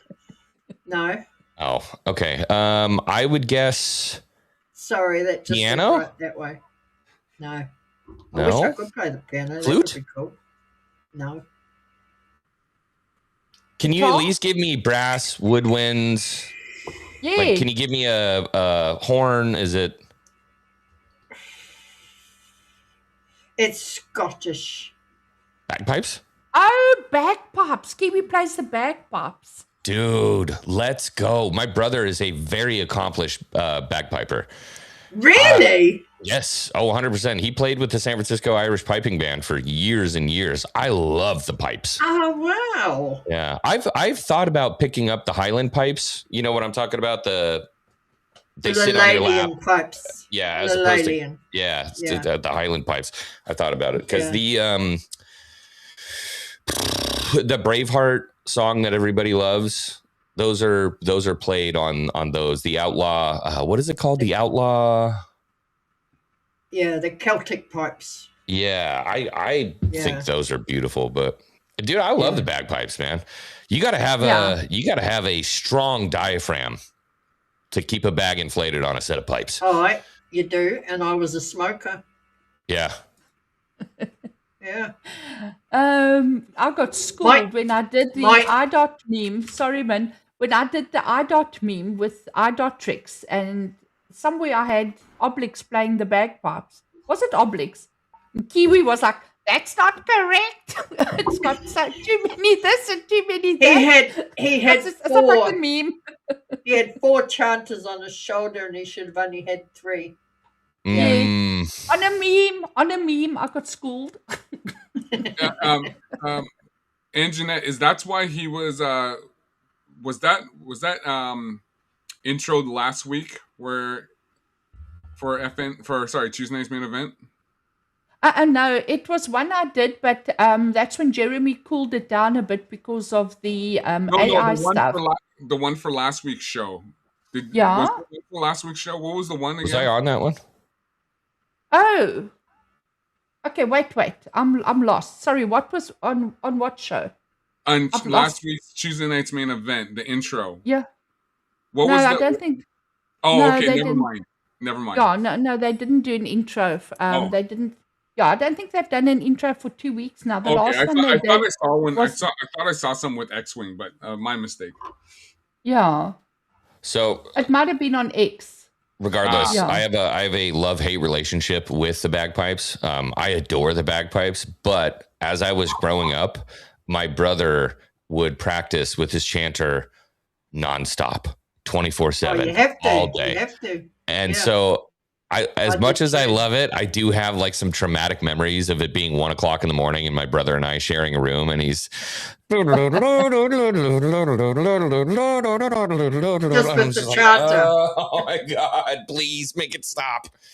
Thank you. I used to practice actually on the pipes in the backyard, and my ex used to come out and put the hose on me. So shut up. Is this the one you're talking about? Yeah. Yeah. That was Tree Bear's meme last week, Xwing, that we animated. Oh, yeah. Yeah, Tree Bear. It was Tree Bear's birthday last weekend. By the way, everyone in chat, Tree Bear had a birthday last weekend. Hey, happy birthday, Tree Bear. Yeah. Happy birthday. And Shaman, you only got the images to me late. So I didn't have much time to do what I normally do and make a nice fancy one. So this was a shorter one, but in any case, yeah. Yeah, he was Roddy Piper. I was going to say I didn't like the pink, but I got Bret the Hitman Hart vibes from this. Is that where the heart comes from? Because I see he often puts hearts on your images. Maybe he just loves me. I don't know. He's kind of gay, so you never know. I have a Rumble rant from Jerry. Wait, did I put it up? Let me just do that. Yeah, you got it for $1. Thank you, Jerry. I'm not monetized on X. On YouTube. Okay, have I got this right? Wait, I need to remove. He says, now comes the rising of the sun, time to get life and focus. Oh, my bloody thing's in the way. Yeah, time to get life and focus done. Diabetes, a mortal enemy to be. You will not stop nor destroy me. A war for 12 years, many setbacks and tears. Victory I sing, says a poet king. Thank you, Jerry, and thank you for the rumble rant. Is that what it's called? Jerry, the shitlord poet. Yeah. And John Ambler says happy Tree Bear is just No, he's my such a dude. microphone. I'll be right back, guys. My microphone thing was right over the top of it. I couldn't see it properly. Yeah. Yeah, luckily I'd highlighted, so it was just like standing screaming at me. I had all these questions for Xwing, but we've been jabbering along so nicely. I haven't even got to all of them. What is it? 35. We've still got about another 25 minutes. Yeah, hey, everyone in chat, thank you so much for hanging with us. It's a normal crazy stream this side. Everybody, you have to wish Xwing a happy birthday for Monday. Yes, it's his birthday on Monday. Yes. Monday. Yeah. So when he comes back, everybody wish him happy birthday, please. And meme That him. would be awesome. Go and take everything you've learned from my chats and from watching Tree Bear and go and meme him. Where is Xwing? Jerry says, bite me wing. Love you, brother. What did Dan put up on Xcast this morning? He came in briefly and just went, fuck me or something. What do you want? Fuck me or something? Yeah, I was fast asleep at that time. I thought, rude. Something. Oh, there was one that we'll we'll surprise Xwing with this. This is also, I'm getting a lot of memes thrown my way at on X. Is that Beardo and Xwing? Do you know that it's a year? Do you remember that image that went viral? Yeah, at the concert. Yes. Do you know that it's been a year? And they actually had a documentary. I watched it on YouTube. Well, not all of it. I mean, I can only watch it so far. But she was talking about what happened, the woman that was sort of caught red-handed. And it wasn't everything they made out in the newspaper. Surprise, surprise. Well, I can't really say newspaper, can I? Let's just take that off. We'll put that back on. I keep doing this. Anywho, Colhauser, we haven't asked you any questions. Rate your cooking skills. Sorry? Rate your cooking skills when it comes to... skills are pretty good. If you've seen some of my posts I've done, my cooking skills are pretty good. Yeah, I've seen those. What do you call those? Those tomahawks. Yes, those steaks look good. You know what Marius has been doing lately? He puts on the, it's not a food channel, but it's YouTube channels where it's like a camera set up in a restaurant. Yeah. And this morning there was one that was set up in like one of these meat places in Brazil where they're just working with meat the whole time. The meat's being barbecued and then put, like the Buc-ee's, that type of vibe. And I'm telling you, it looked so good. A Brazilian steakhouse? Well, it's one of these big. Oh shit! What the fuck was that photo? That was for Xwing. I'm getting a lot of stuff coming my way on X. You know what? I'm out. All right, what I'm leaving. Is that? No. I'm not even going to talk about it. I'm not putting any love into that. Yeah, that's the year anniversary of that. Oh, why is this not going away? Oh, it's because I've got the wrong one. Okay, we got rid of it. Yeah. We got rid of it.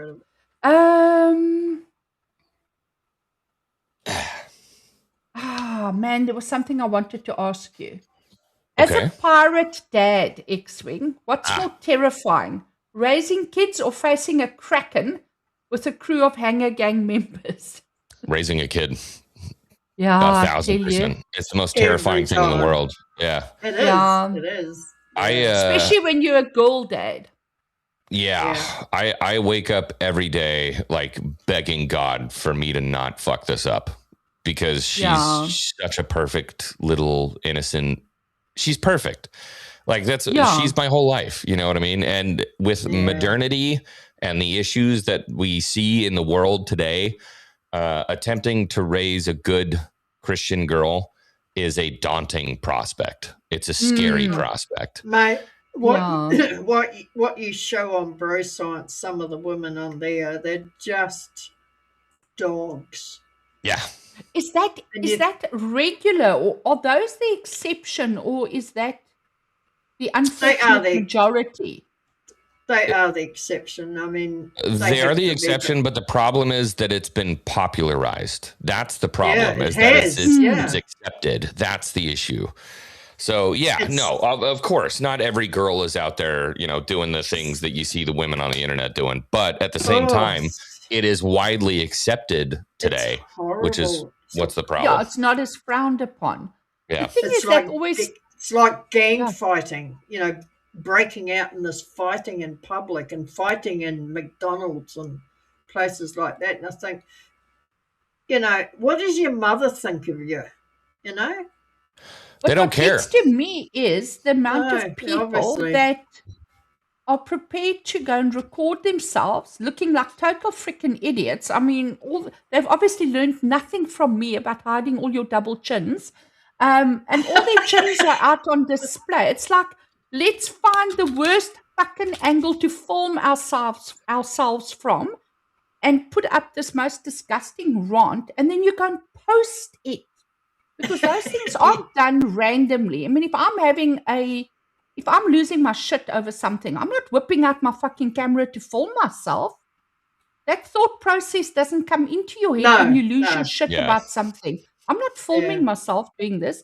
So there's a thought process involved to actually film yourself, and then you go and post it. I don't get that, because I'm that lucky. is just next level cringe. But they do it for money. I brought my daughter up fairly strict, and I'm glad I did. She's turned out to be an absolute angel. Yeah. She's a blessing in my life. She really is. I think there's a lot of truth to spare the rod, spoil a child.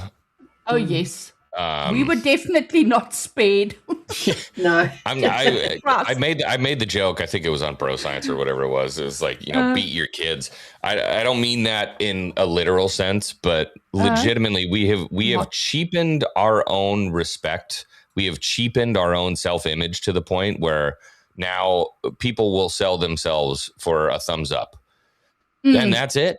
They'll sell themselves for a thumbs up. There are young girls out there that will give their body freely to any man willing to give them $5. It is the worst version of whoring that has ever existed.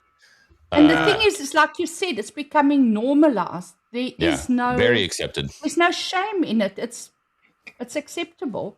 So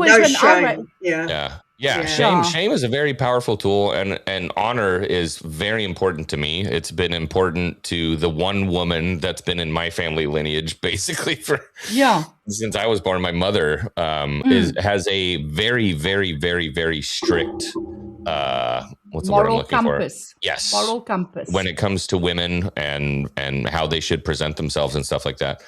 And so that's the biggest thing for me. I hope I can impart onto my daughter is that, like, your worth is something that you have to protect. It is worth all of the treasure on this planet. Like your power, everything you come from, your worth, you have to guard that. You have to safeguard that until you find a man who is worth you. Yeah. Yeah. No, it's not something to be freely given. Yeah. And the thing with parenting as well is I always say to my kids, I'm not here to be your best friend. I'm here to raise a decent human being. Yeah, I'm your parent. And if that means you hate me every day of your life, that's fine. I can take it, because you will thank me one day. That's and my I job. Like to think I've raised decent girls.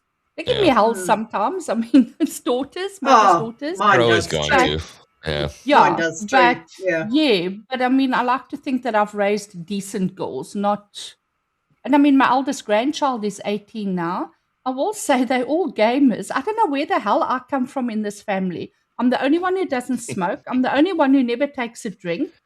I don't game. They all. God, you're boring. I know. No fun at the party. I mean, and it's not because I'm a prude. It's just cigarettes Doesn't stink. interest you. Alcohol tastes like shit. I was just never going to learn. I love a beer. Oh God, I love a beer. I'll tell you, because just hanging out with Xwing and Beardo, I remember like we had those just crazy extravaganza type fun where we're out and I said to Xwing, I said, you know what, I can use a cigar right now. My guy. We get some cigars and we just light them up. We're walking around the Hard Rock Cafe and we're just having a good time. We're drinking. I should have been born a man. We were drinking. I love to go fishing. I love fast cars. I love cigars. I love all that sort of stuff a man likes. I'm sure I should have been a man. I gotta say, I never drank so much at that baseball game, at golf. Like we partied it up. Beardo and I but you're being physical at the same time, so it sort of balances out because you're Beardo and I golf. can put beers down. We like to have a couple beers. We like to have a cigar, hang out, have a good time, be men, Yeah. But it's like South African men say beers aren't alcohol. That's just my mother had 4 boys before different I water. came along. Yeah. And she was convinced I should have been one as well. Yeah. Oh, John Ambler says I'm not drinking alcohol right. Yeah. If it You're just doing it wrong. right. All my brothers are big whiskey drinkers. They love whiskey. My dad also loved his whiskey and water on ice. I give whiskey its fair due. So that's an alcohol that needs to be respected. You don't mess around with whiskey. You know what I mean? Back in the day when I was doing rodeo, I used to mess with whiskey. I didn't give it the honor that it needed, and you get sick. Yeah. Unless you're Ryan, when I gave him that 3-liter bottle of Crown. Yeah, that's 3 liters. Yeah, which he finally finished. Wow. Yeah, it took him like 4 months. God. Did you see what I got, Colhauser? Did you see my bottle? No. What? Ryan drinks like a gentleman if it lasted him 3 months. I'm going to go grab it. You didn't see the Rocketeer thing? When I was I did. You showed it on TNME. On TNME. No, I didn't see it. It is I'm just going to grab it. Go grab it. Oh, Mystic Girl, you my soul animal. You my spirit animal. Mystic Girl says she doesn't drink and she doesn't smoke. Oh, I used to get so many clips alongside the head because my mom or my dad would be doing something and then they'd ask me to like hold their cigarette and I wouldn't. And I mean, I was only about 7 or 8, but I would not. I would absolutely refuse because then your fingers stink. Yeah. See, I drink, I don't drink that much because of my workout, my regiment when I'm doing for my, but when, if I'm going to enjoy and have fun, I'm going to drink. Right. And that's, even though I drank as much as I did in Florida, I still went to the gym every day. Like even that night when we went, me, Xwing, and Jay, when we went to Magic Kingdom, I ate 6 of those ice cream bars because they were handing them, because after hours it's free. 6. So I had 6 of them, and I was like, "Why did I eat 6? I have no idea." But I, you know what? I woke up in the morning, went right to the gym. So yeah, it's balance. That's all it is. And you know what? That night, Xwing lost his phone. He lost his phone. Shit! And then he was like, "Anyone see my phone?" He was like, "It's okay, it'll show up." Right at the end, it was at Lost and Found. Oh, so, wow, you're lucky. Wow. South Africa, it would have been sold already. Yeah. Because I'm like, and it was like, I think it was like 11 o'clock at night. So there's no way of retracing your step. Remember Xwing when you lost your phone? Yeah. And I'm just like, whatever. I'm going to have a good night. Yeah. Yeah. Worry about it later. It's not going to be any less lost. So why lose? Yeah, that's where my brain was. We could have spent 2 hours going all over, freaking out, looking, trying, blah blah blah, all that different kind of stuff. I'm like, Cole, let's just have some fun. Yeah. If I'm meant to find it at the end of the night, we'll find it. And guess what happened? Yeah, we found it. Turned up. Yep. Jerry, I want to commend Jerry because I know Jerry's had a long battle. Well done to you, Jerry. I hope you get to a year and far beyond, my friend. Good for you, brother. Yeah, really awesome. Here you go, Cole. Oh.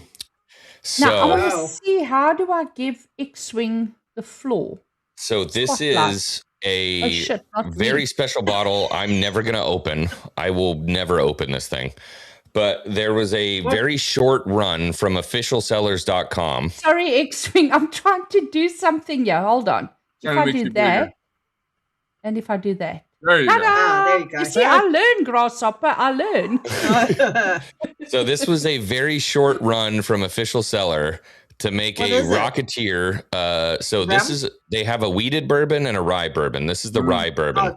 It is an official Rocketeer whiskey signed by Billy Campbell, the Rocketeer.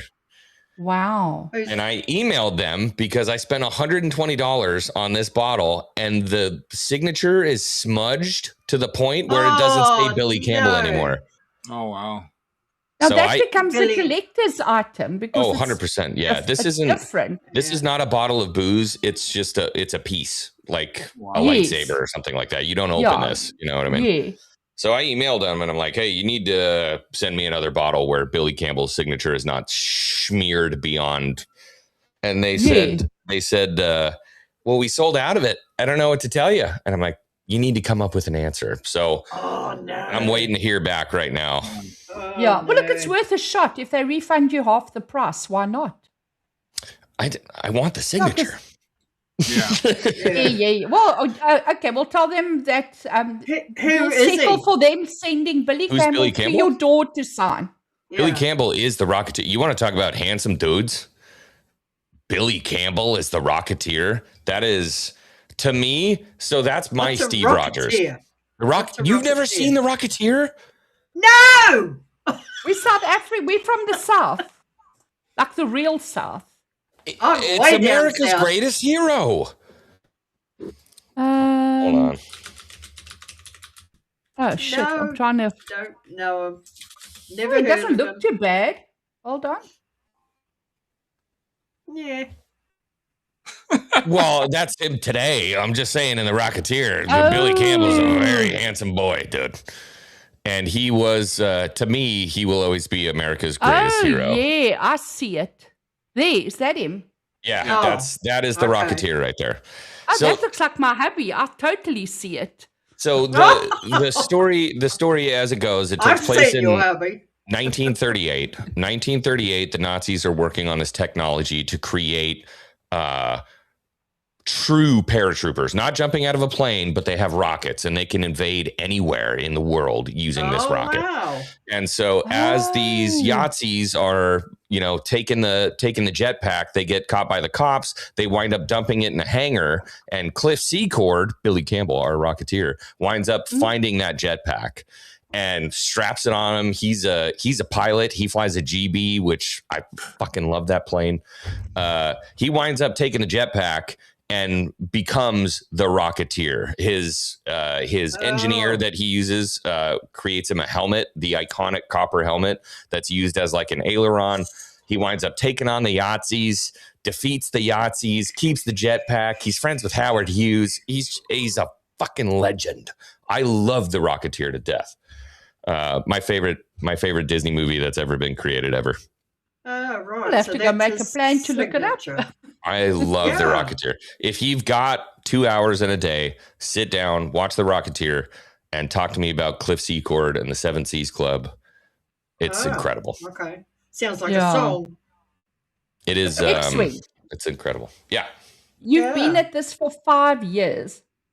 What's that one? I can't believe I posted this or said this on air moment. I know. I bet I can. What's the one? I bet I can. Okay, you've got to narrow it down to one. Yeah, I've had so many embarrassing moments that I'm just like, I don't even want to think about ever again. Yeah, we're just changing feet, basically. Yeah, the big one was probably the butt shake. So early on, I think it was that was all right. I think it was about a year in. I had been sent by my company to go work in Portland, Oregon. I remember that. Got hammered on stream, took my shirt off, was shirtless on stream, and then turned around and shook my booty in front of the camera. That lives in infamy now. It's actually part of one of the clips that I have. The Badinga-dinga. No, it's the other one. But it's embarrassing. I just decided to own it. I put it in my own clip because I'm like, you're an idiot. Never forget that you're an idiot. And everything that you do on the internet lives forever. And would you happen to have this clip handy? Oh, God. I mean, I do on my StreamYard, but One I I wouldn't was even know how to get it here. There was one I was thinking of in particular where you got absolutely hammered and you could hardly talk straight, let alone sit up straight. Not me. Wouldn't be me. Never. There was Debbie Perkins was in the chat, and there was quite a few of the ladies that were all in the chat. And Wendy, I think Wendy was in there. Deborah Perkins. Oh, poor Xwing. This brings me down to what are you never going to live down? Well, Kiwi's giving you the rerun. I had just come out of hospital, and I was watching it. My brother was staying here. My brother was going, "What the hell's going on with this man?" Oh, shame, Kiwi. Let's just brush over it. I said, "Oh, don't worry. He's just had a bit much to drink." And the next minute I heard, "Where's Kiwi? I want to meet Kiwi." And I couldn't get into the room, you see, because it was full. Oh, that was during one of the cookouts, the hangout. Yeah. So that was private, so it was fine. Okay, well, Kiwi, you just showed me I should probably not do that again. Maybe we don't do that one anymore. Oh, I laughed about it. I thought it was hilarious. Yeah. Okay, Xcast gets invaded by aliens. Do you negotiate with memes? Bribe them with butter burgers? Or just stream the chaos? Butter burger? What a butter burger? Oh, well, in his case, pork chop sandwiches. I was going to say, if we know the lore, it's going to be a pork chop sandwich for sure. So, I would stream the chaos. Yeah, that's me too. Yeah, 100%. I would ask them all about the music of where they're from. I'd be like, hey, do you like steaks? Check it out. I got a smoker. I'd make them a steak. See if they like the steaks. Most importantly, you'd grift the hell out of it. 100%. Yeah. Yeah, absolutely. Yeah. Send super chats for a Glark knock. You know how you asked me a while ago, I told you about my grandmother working on short shifted, the warplanes. Yes. The Rosie somethings. Rosie the Riveter. She was Rosie. I found out. Yeah, she was Rosie the Riveter. Yeah, she was one of them. Yeah. And because she was only 5 foot tall, she used to actually climb into the wings. Mm-hmm. Yeah, she was really tiny. Yeah, that was that John Ambler, you were there. John Ambler was there. We need to do another one. We got to do another cookout. We do. Those were fun. Cookout. Yeah. World War II, for me, I just feel like it's such an interesting time in humanity because we saw the absolute best and the absolute worst of what we're capable of all at once. Yeah. That's true for America. It's true for Germany. It's true for everyone that was involved. And so, are you going to do that war show that you were talking about? The war show. What do you mean? You said you were thinking about doing a podcast on the war. Yes. So my middle brother, Philip, who I adore dearly, you guys have seen him on the channel before when we do the Brothers Discuss and we talk about Lord of the Rings. We're both big World War II buffs. He's huge into planes. He built a P-47 Thunderbolt to scale. It was probably about a 6 foot wingspan, but I mean, it was down to the bricks. He built it and actually took super glue. Talking about Rosie the Riveter, he took super glue and sat there for 2 days. I watched him do it. Dab little pieces of super glue to do every single rivet on the plane to make it as it was supposed to be riveted. So authentic. Yeah. We do want to. We want to talk about it. We were supposed to do it on Thursday, but we wound up having to go see the Odyssey instead, which kind of makes me hate the Odyssey even a little bit more. Yeah. Well, it's funny because Xwing, you were playing that jet game, and I yesterday, and I was tried. Yeah, you tried until it crashed because the rudder went nuts. But yes, I saw that. Yeah, because it's funny because like I don't know if you saw, because I love playing flight sims. Yeah.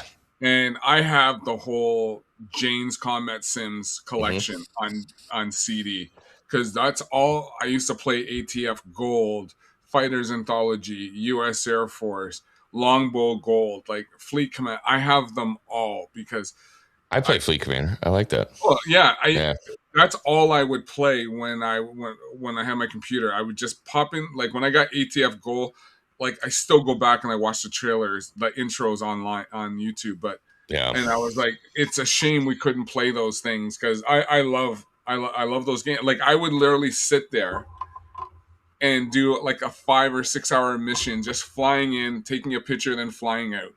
So yeah, and that's what people don't do, and I feel like it's so. But that's why I like IL2 Sturmovik so much. Is that like when you fly a mission, you start in England, fire up the plane, taxi to the runway, take off with your squad. It's a fucking hour-long flight to get to the objective.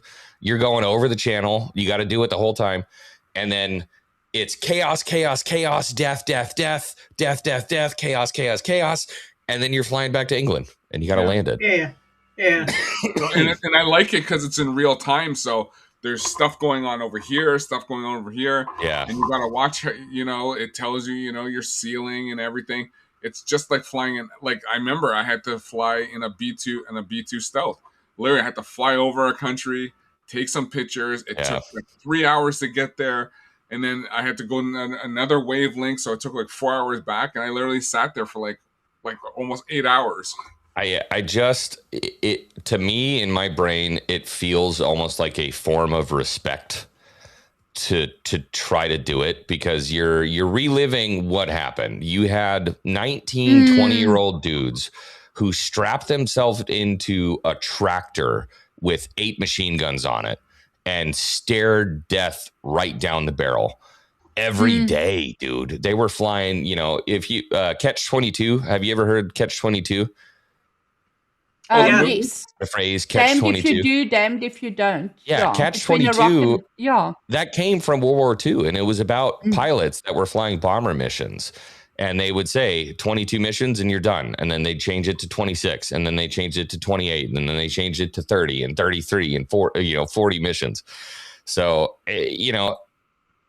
to really appreciate and try to understand what those young men went through, I enjoy spending my time saying, I at least in a simulator hopped in and you're doing it for fun. They had to do it for real. Yeah, they were getting killed left, right, upside down, and sideways, man. Yeah. When you get killed, it's no big deal. You just you go into your second life. Yeah, go into your second life. Who was it? I had a gym instructor once, bastard. He would say, okay, 8 more, 8 more, 8 more. It was Taibo or something we were doing. And the fucker never came to an end. He would say, okay, 8 more. And after a while, we were like, oof, man, you said 8 more 20 sets ago.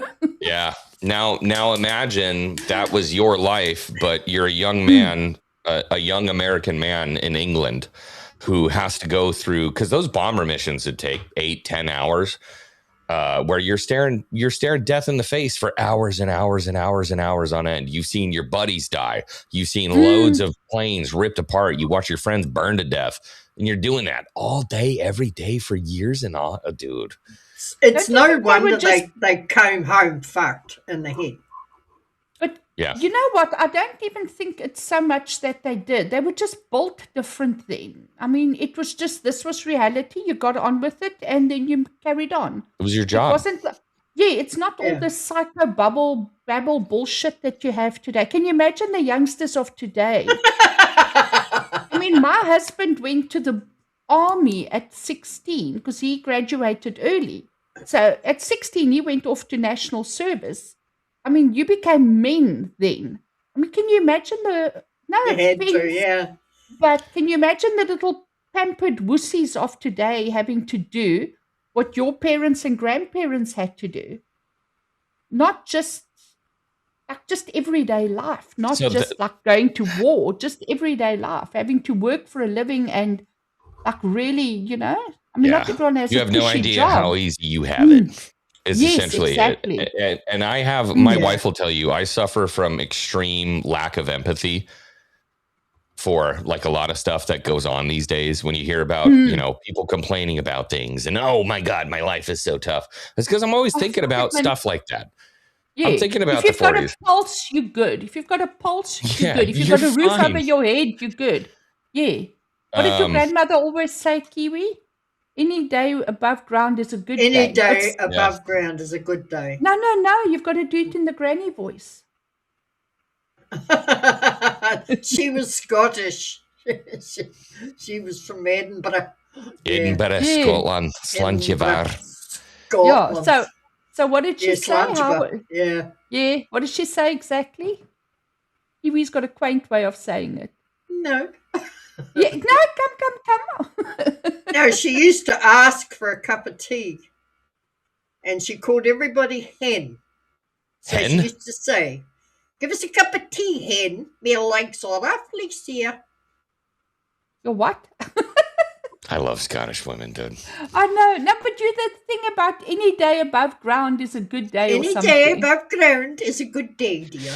Any day above ground is a good day, dear.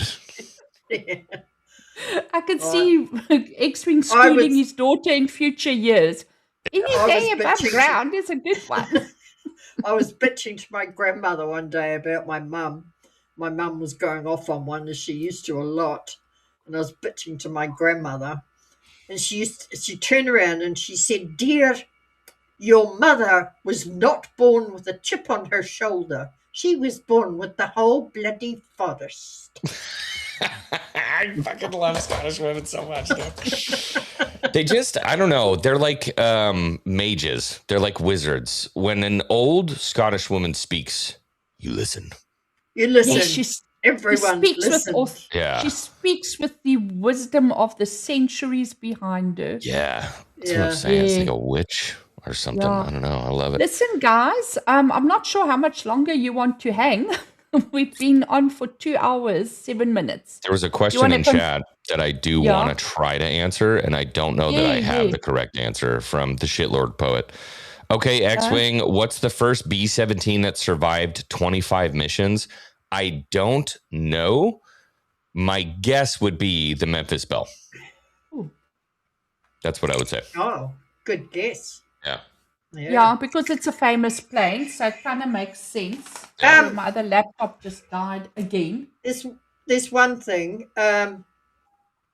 Xwing, did you know what I do for a hobby? A hobby? You're bloody good at it, woman. Well, I have two hobbies actually. This is one of them. I play trophies. snooker. Oh. Okay, wait. I've got to do this, and I've learned things. Kiwi. That's my spotlight. That's my snooker trophy. Yeah. Oh, Xwing, you were right. I should have been born a man. I told you. It was the Memphis Belle. Yeah. Yeah. Ding ding. The Jedi Poodoo is right. No, I just wondered if you knew what I did as a hobby. So snooker, we call it pool. It's not the same. I mean, it's not the same game. I know it's not the same game, but oh yeah, totally. We play pool, which is as close as we can get to different balls. snooker. Yeah. No, I was talking about my drawing. Oh yes. If you want to drop me one quickly, Kiwi, show me. Send what do you got? One on WhatsApp quickly. I know I've got, but I mean I've got to scroll 10 kilometers back to find it. Oh, that's right. One more true or false. Germany had a Rocketeer plane. True or false, Xwing? A rocket fighter plane? Well, they had the ME-109, which was a jet fighter. They did have a jet fighter. Yeah, the ME-109. Oh. My husband's already said true from the other room as well, so I'm imagining it is. Imagine the look on the young man when Xwing is forging a broadsword when picking up his daughter for a date for the first time. You know what? So in America, there's the tradition of cleaning your shotgun when the boyfriend shows up for the first time. I might break that tradition and have the forge going and be building a sword. And when he shows up, be like, hey, what's up? Yeah. You just casually be sharpening the blade. Casually. How do I get it up from there? Let me see. Classic. I might find it quicker. Oh, I'm sorry, not ME109. Yes, I'm sorry, not ME109. Jet, the ME262. Yeah. The ME163 was the rocket fighter plane. ME163. What is the ME163? Oh, yeah. Okay. The ME163 was like the most disgustingly ugly plane ever created. Not that the 262 was pretty by any stretch of the imagination, but the 163 was like it was a midget. It was a midget. A midget? It was a midget. It was a really ugly midget. Here, hold on. I'll pull up the picture so you can see wait. Let me quickly remove. Shit, I'm back.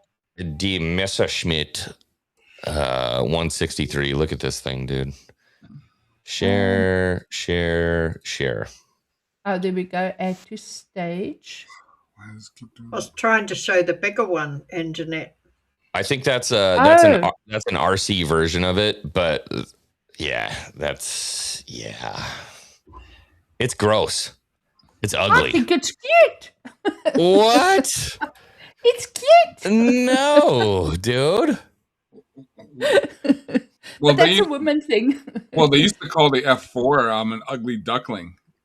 It was an ugly duckling, and they said it looked better flying backwards. Dude, the Phantom was a plane that was so out of control that it worked. It was literally so dynamically unstable that it worked somehow. Yeah. Isn't that weird how life is? That's what Kiwi does. Now, is that a photograph or a hand-drawn pencil drawing? Kiwi, you explain it. You drew that? Yeah. Yes, with pencils. Yeah. Not paint, pencils. Yeah. No. Yeah. Yes. There's others. Let me show you. That's a photograph. No. It took me 3 months to draw it. Dude, what? I mean, I've seen. Wow, dude. That's Kiwi's Marilyn Monroe. That's hand drawn. Kiwi, if I commissioned you for a hand drawn, something I could hang in my office, would you do it? Yeah, of course I would. Is the Pope Catholic? Are the Kennedys gun shy?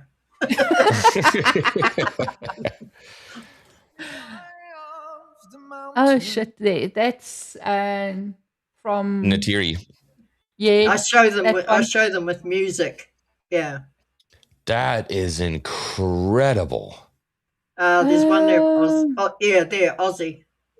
Oh, I'll do Aussie in a sec. There's her cousin 3 times removed, 3 cousins removed, 6 whatever. Wow, man, those are gorgeous. She's good. I'm telling you. And every time she does one, she's like, "That's not good. That's incredible." I know. I mean, look at that. It's just incredible what this woman can do. Oh, Xwing, you can sing nicely. I love Elvis. Anyone can sing better than you, Anjanette.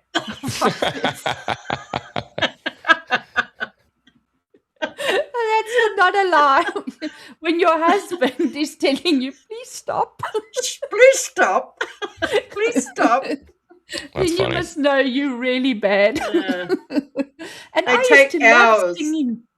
Yeah, it's a running joke in the family already. There was a song called Angelo. It was Angelo, long on a mountain. Long ago, high on a mountain in Mexico, there lived a young boy called Angelo. But you sing it with and I used to sing it in the car. Okay, here's my question though. Yeah. Do you only do portraits, or could you draw something else, and I don't want to offend you. I feel like you could draw anything, but could you draw? Kiwi could draw anything. Could you draw a plane? Oh yes. Yeah. I'm answering for her. Yeah. No, Kiwi absolutely could. That's my art book there. Okay, hold on. Kiwi, I need to put you there so I can spotlight you. Okay, flip it a bit. They're called hyperrealism. Yeah. Yeah. So I've got my... Keanu Reeves. My God. The Witcher. Did we drop it a little? Yeah. You drew those. Yeah. Yes. Get out of town, dude. Ooh, who's the bare-chested one? Or am I seeing it wrong? Oh, no, that's the lady. Yes. I'm trying to get the shine off it. Yeah. What?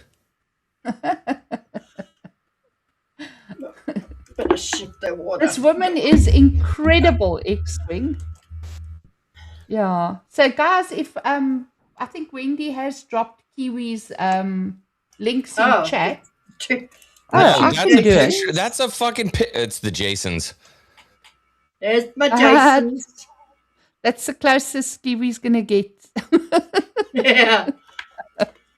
So if I sent you this picture, there's Dan. There's no way you drew that. There's no way. Yes, I did. What? Pretty boy Dan.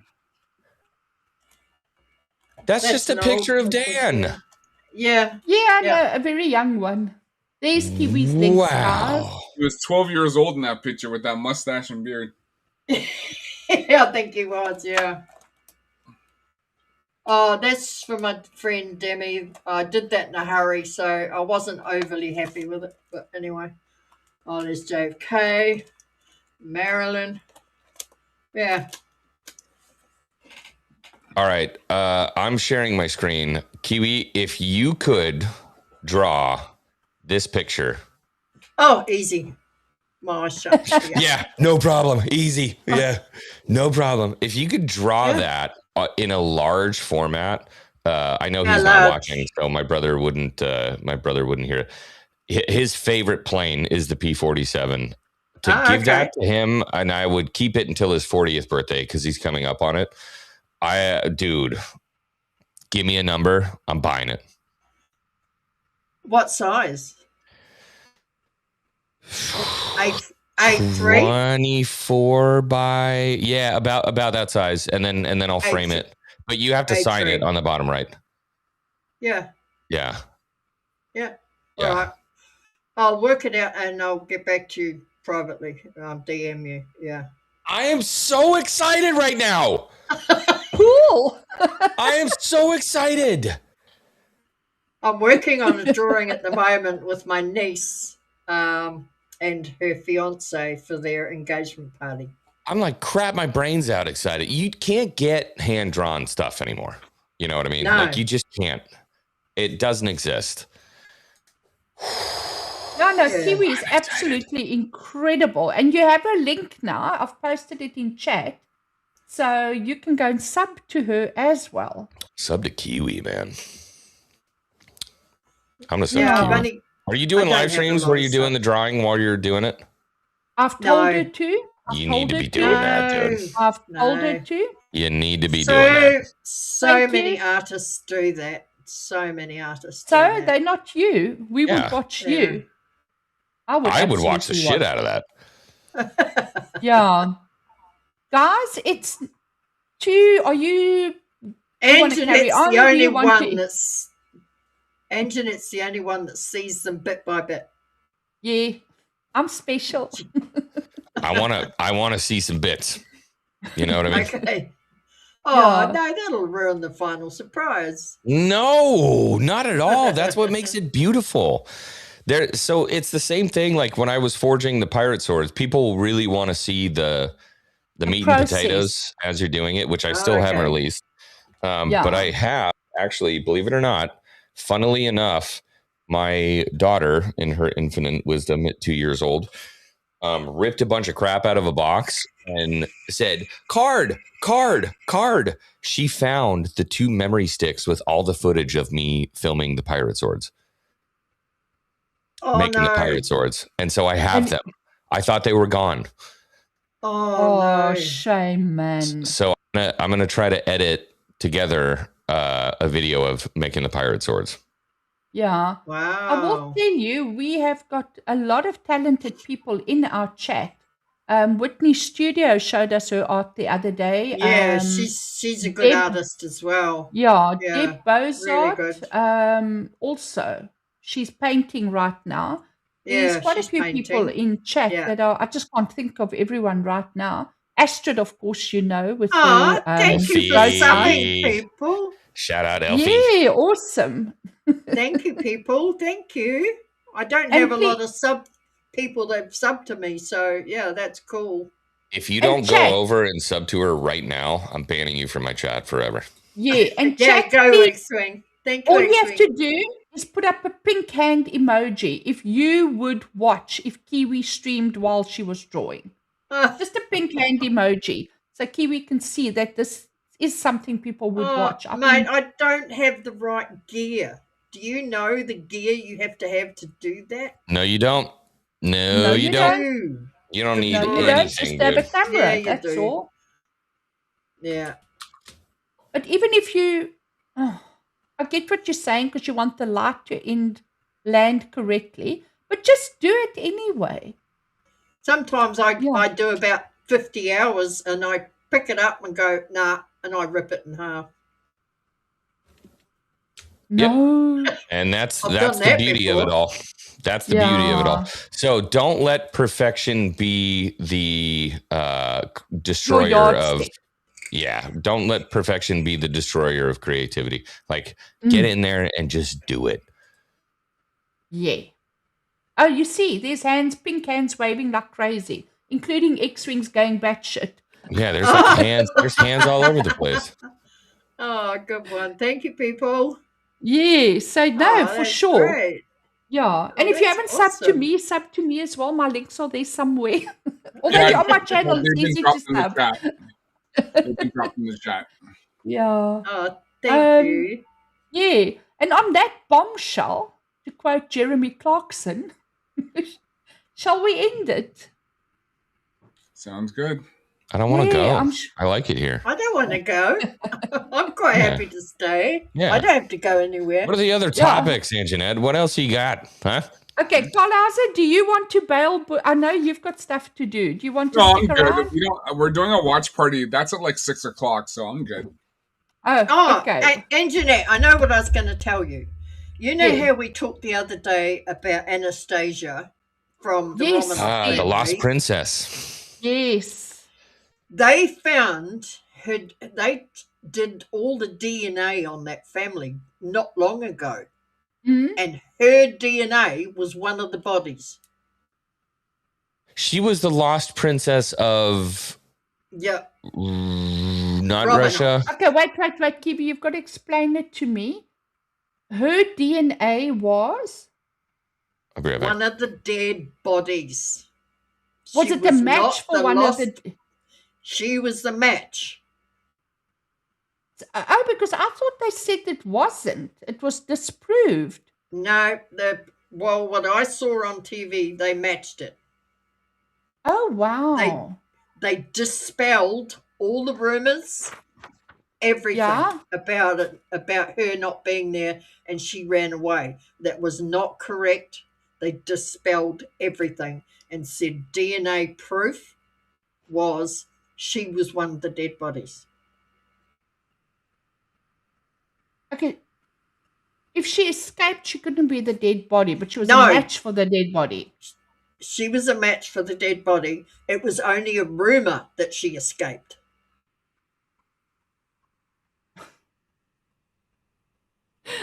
Sorry, my brain is... I'm losing you. It was rumored. Yeah. Rumored. That Anastasia escaped. That Yes. Anastasia escaped and lived in... And this other woman blah, that blah. said she was Anastasia. Yes. She's But still not the Anastasia. real Anastasia was found. dead. Yes, and they found her, and they've got proof that she was there. Yeah. So the other one was definitely a fraud. Okay. Definitely a fraud. Yeah. No, my brain was hearing that the DNA matched the one that was dead, but then I'm thinking, how did she escape if she's dead in the ground? I'm losing something somewhere. Yeah, they dispelled all the rumors that she escaped and went to live with this family and was well looked after and blah, blah, blah. But that's not true. They they dispelled all those rumors. She died. She was one of the bodies with the family. Yeah. Yeah. Did you see who's in the chat? Jose Taco, Auntie Joe, No, Fear the Beardo. Beardo, do you want me to send you a link? Fear the Beardo said, I mowed the lawn and took 2 shits, including a diarrhea, and y'all are still live. I tried to bring him on. I was like, dude, Beardo, you got to come on. And he's like, I'm scared of Kiwi. I'm just so scared of Kiwi. I don't know if I can do it. Like, let me see. Are you sugaring that? Are you putting sugar on top of that? Like he said. Is he sugar coating? He's so afraid of you.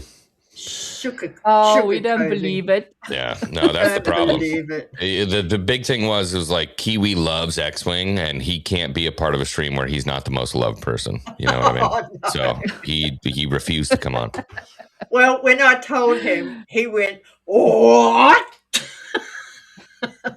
Yeah. Beardo, I'm sending you a link just in case. You're welcome. No pressure at all. No pressure? No pressure. Okay, Xwing, what is the one secret talent you have that is completely useless in adult life?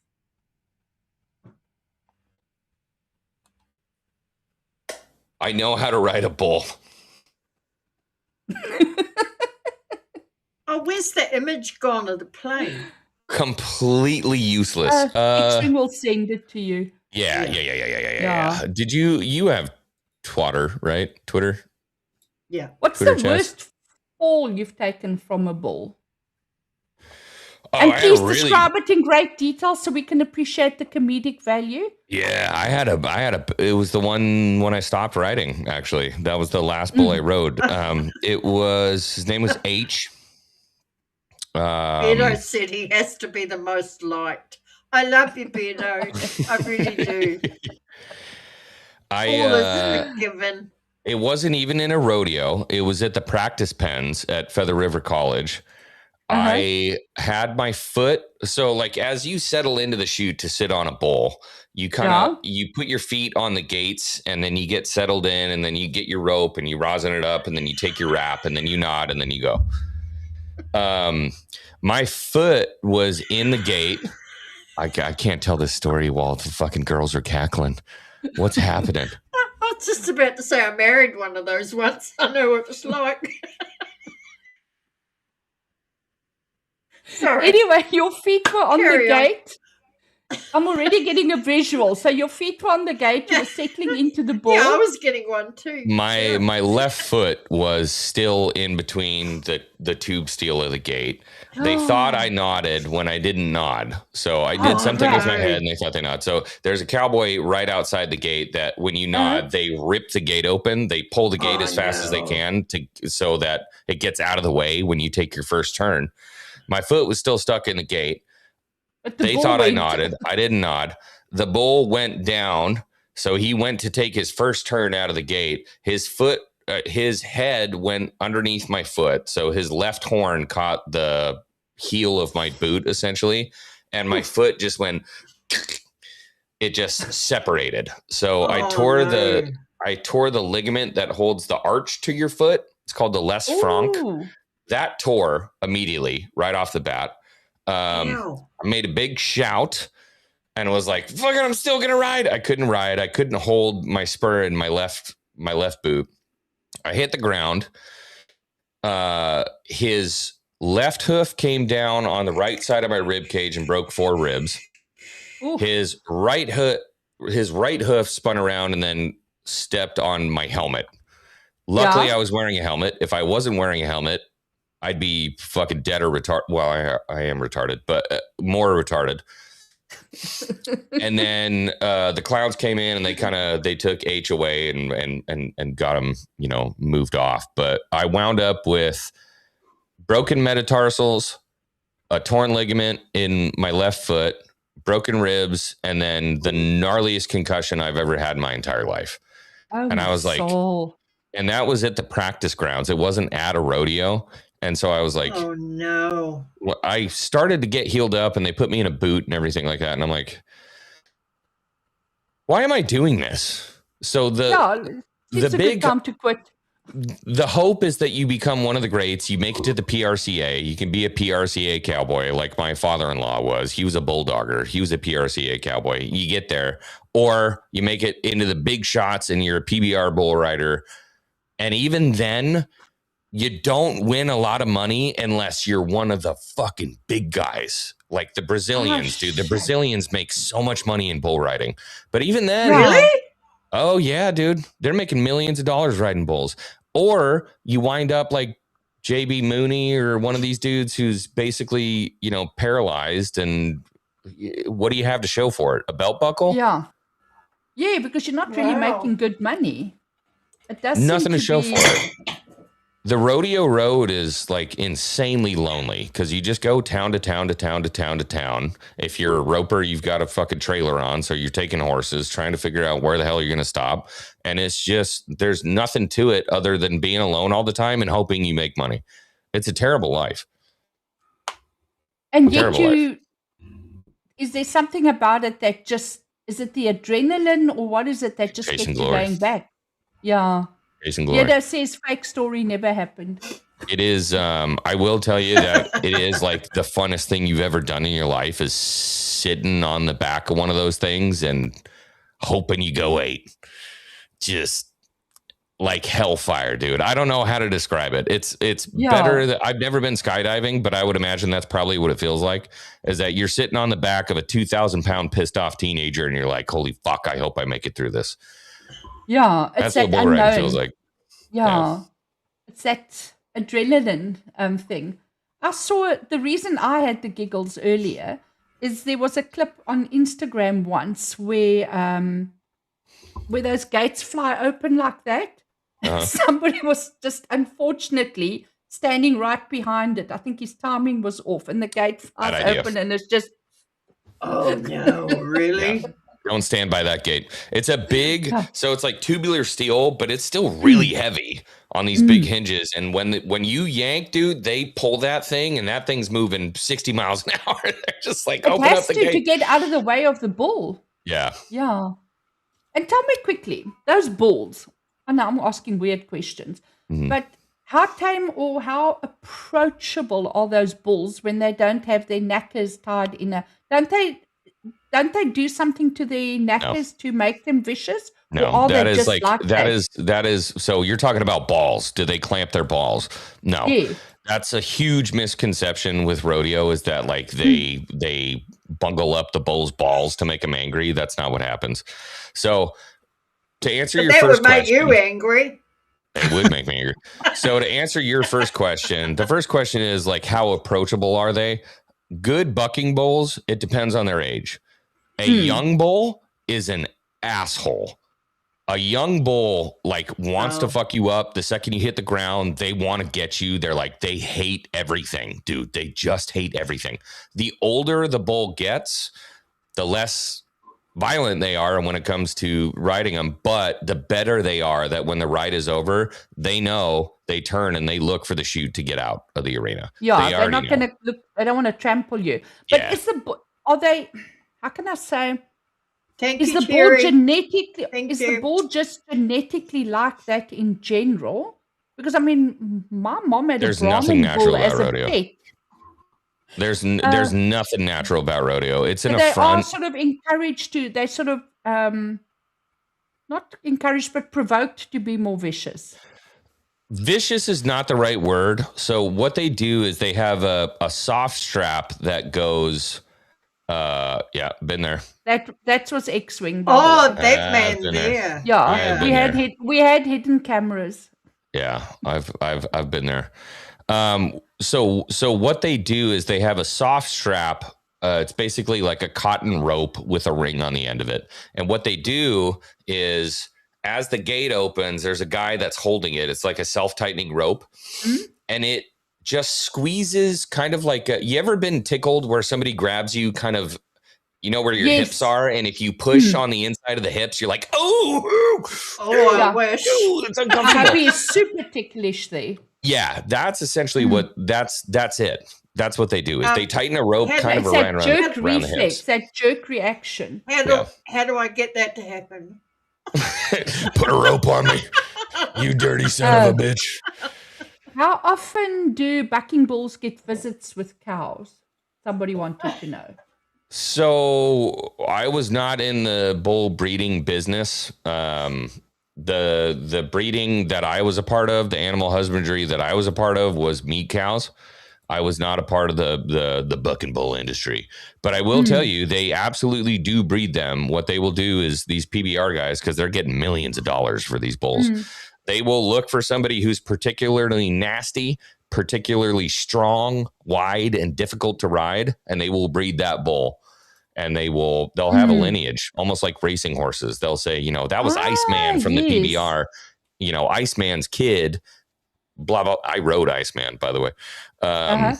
They will breed them and then put them in spots like where I rode. They'll put them in trial spots to see how well they buck. What kind of a bull is he? Is he a turner? Is he a jumper? Is he a, whatever he is? You know, they did an episode of Miami Vice on breeding bulls. Really? Yeah, on the old school Miami Vice, they did an episode on that. It was wild. I can imagine, because I mean that is super scary. The other one that I've often get a laugh out of is the bullfights, the bullfight fails, because I mean those bulls, and I mean what about those people in Spain that run with the bulls? I mean, how crazy is that? Because you wouldn't catch me dead doing that. Wasn't there a guy last week or a weekend ago? Like he's literally on life support, I think. Because I saw on the news where it just clipped him and he was like done. Yeah. No, and I mean a bull hits you hard. I mean, if you've ever been hit on the side of the head with a horse doing this, you know how hard it hits. When they're getting the flies off. I've got a Great Dane, and she clipped me once. And I mean, that's just a dog. Can you imagine a horse or a bull? I remember I got really mad at this horse. It was a Palomino. I love that horse to death. It's my first horse, Ginger. She bucked me, which pissed me off to begin with, but for no reason, essentially. I think she thought she saw a snake or something like that. She thought she saw something. Anyways, I got bucked, and I stood up. I punched her in the face so hard. I hit her in the face as hard as I could. It broke my hand. No, and she just went, "What are you doing?" And I'm like, you realize how powerful these animals are, dude. They're huge. Yeah. Huge. And then you do a bull. Those things are not to be fucked with, man. They are very dangerous, dangerous, dangerous animals. Yeah. I know everyone was always shocked because, like I said, my mom raised a Brahman bull because my mom on the farm, the other farmers would bring her the calves to raise. Yeah. And it was mostly bull calves to a certain age, and then off they go to do handstands or be, once they get over the certain age. And they kept, she called him Elvis. Nice. My mother had a weird thing to name all the farm animals, to give them actual names. So that was Elvis. And one of my favorite pictures of my mom is her standing in the veld with Elvis, the bull. And she was short, man. She was about 5 foot something. And she takes Elvis to about here somewhere. And there's this huge Brahman bull standing behind my mom. And if she walked into the veld and she called him, this little thing would come running like a big fat puppy. And everyone was like, very sweet. Iola, that bull is going to kill you one day. Yeah. And my mom was like, no, he never will. And he never did. But anyway. So Brahmas are kind of different. Brahmas are they're the big boys. They got the hump. They have the camel hump. That's how you know it's a Brahma bull, right? They got the camel hump. And the long floppy ears. Yeah. But they are just huge. They are massive, dude. And so when you're used to like saddling up a horse and sitting on a horse, you know about it's built human size. Your legs fall gently on the side of the horse. That's a good size. When you get on like a Brahma and you get on some of these big bulls, it's like sitting on top of a boat. Your legs are going out like this. And you're like, how the fuck am I going to hold on to this thing? Yeah. And then the gate opens and it's... You're trying to hold on to it, dude. You're holding on to a hump. But it's my favorite story. It might have been the second bull I ever rode. We were doing practice pens at Feather River College, and they were clipping the bulls as they came in. So they do cut the horns on these bulls. The bulls, there is a large vein that runs through the bull's horns to carry blood to the end of the horns. And when they cut them, sometimes that blood just goes, it just shoots out of the horns. Yeah. So they switched the bull I was supposed to ride. I wound up with this Brahma who had just been clipped. The bull in front of him was freaking out. The Brahma stuck his head underneath the other bull. The other bull shit all over my bull that I was supposed to ride. Okay, so there's just manure. There's just cow shit all over this Brahma. And he just got clipped, so he's shooting blood everywhere. And I look covered in shit and blood. I look down in the chute, and there's just blood and shit everywhere. And I'm like, is this what this is? And I go and I take my wrap and I'm getting ready to ride, dude. And all you can smell is shit and blood. And I think I remember, you're like, I need to ride this thing. I need to sit this bull. They opened up the gate and I just fell on the ground. I'm like, I'm out. I don't want to be a part of this, dude. Oh, no, don't want to do this anymore. Yeah. This is bull riding. Shit has such a weird, people that didn't grow up on a farm or dairy farm, you just have no idea the smell of cow shit. It's almost like an acidic smell. You know, it's kind of weird. It's comforting to me. Yes, it's a little bit like gasoline. You know what I mean? Like that doesn't smell like good, but it's comforting. Yeah, I get it. It's not for people that don't come from a farm would think, yuck, but it's not a bad smell. But when we were kids in winter on the farm, there was nothing nicer than walking through the cow shit because it's nice and warm and they've just baked it.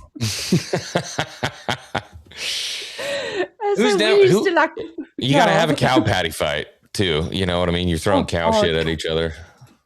No thanks. Horse shit is better because horse shit is already in the round. It's like a snowball. Yeah, it's already shaped to throw. Yeah. Cow shit's it has to get hard. Yeah, Shane Colhauser, you were saying? Oh no, John Ambler. He said, yeah. What did he say? I just missed it. He said, that's some shit. Yeah, how did we get onto the shitty topic? Xwing's fault. We blame Xwing. Sorry. No, that was fun. I'm still trying to find the picture of my mom and the Brahman bull. What game have you secretly rage quit off stream and then pretended it was strategic on X? Didn't you watch yesterday? Oh, was that yes, that was the rage quit yesterday. Yeah, but I had to leave because I was going to be streaming myself, so I didn't see the end of it. Oh, I saw it. Yeah. The real answer to that is that fucking the Chinese monkey game that I was playing. I think Beardo beat it. It was right after Elden Ring. Wukong. Yeah. Black Myth Wukong. Yes. I remember seeing some. That was like everybody was playing that game at one stage. Yeah, Black Myth Wukong. That was kind of right after Elden Ring, and everyone was looking for that kind of like boss fight type game. Yeah. Yeah. Oh, by the way, Kiwi, you're muted. Yeah, Kiwi's trying to figure it. Oh, Kiwi, You muted because you've pushed the mute button at the bottom. Go look for your... There we go. Yeah, Are you unmuted. back? Say something. Kiwi. Earth to Kiwi. Earth to Kiwi. We can hear you. Kiwi. Okay, Kiwi will sort it out in a minute. Yeah, she'll she'll be get it our figured out. silent. She's our silent guest. Yeah. Prequels. Would you rather fight? Bearing in mind, I know nothing about what I'm reading. Okay. Would you rather fight 100 battle droids or listen to one Jar Jar speech, and why?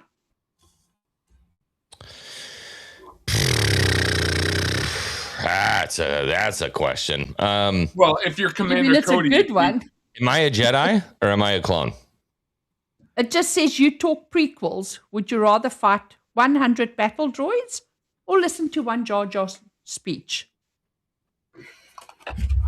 It depends which Kiwi. clone you are. Yeah. Or you're a Jedi. Yeah. So am I a clone? Am I a Jedi? Like where are we at? Okay, I'm going to make you a clone. You're going to make me a clone. A standard regulation normal clone. Yes. Of which I know nothing.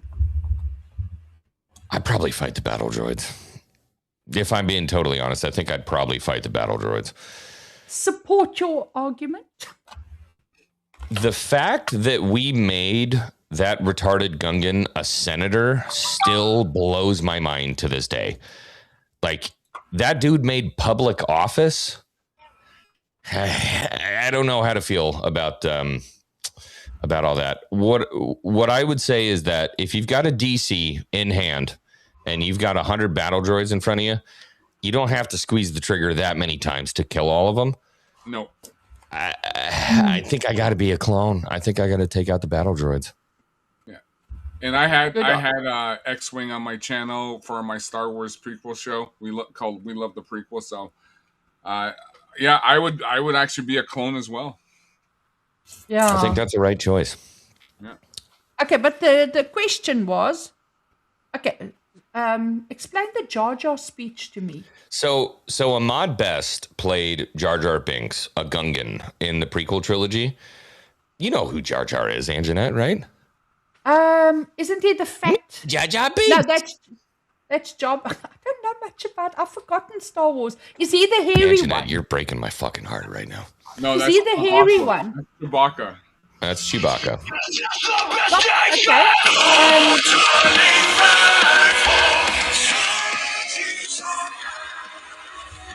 Kiwi? Glorious death. Okay, now I have muted her. But looks like she heard. No, Jar Jar Binks is... So you remember the Brahma bull ears? Hmm? Jar Jar Binks is the lizard-looking guy with the big Brahma bull ears. Misa Jar Jar Binks. Let me just do this. No? Really? I know Jabba the Hutt, only because I did Kaida as Jabba the Jabba Hutt's the the Hutt. fat slug. Yeah, as I said, I did Jabba the Hutt, Kaida as Jabba the Hutt. And I did Mike as the hairy one. Okay, here, Anjanette. Let me give you this.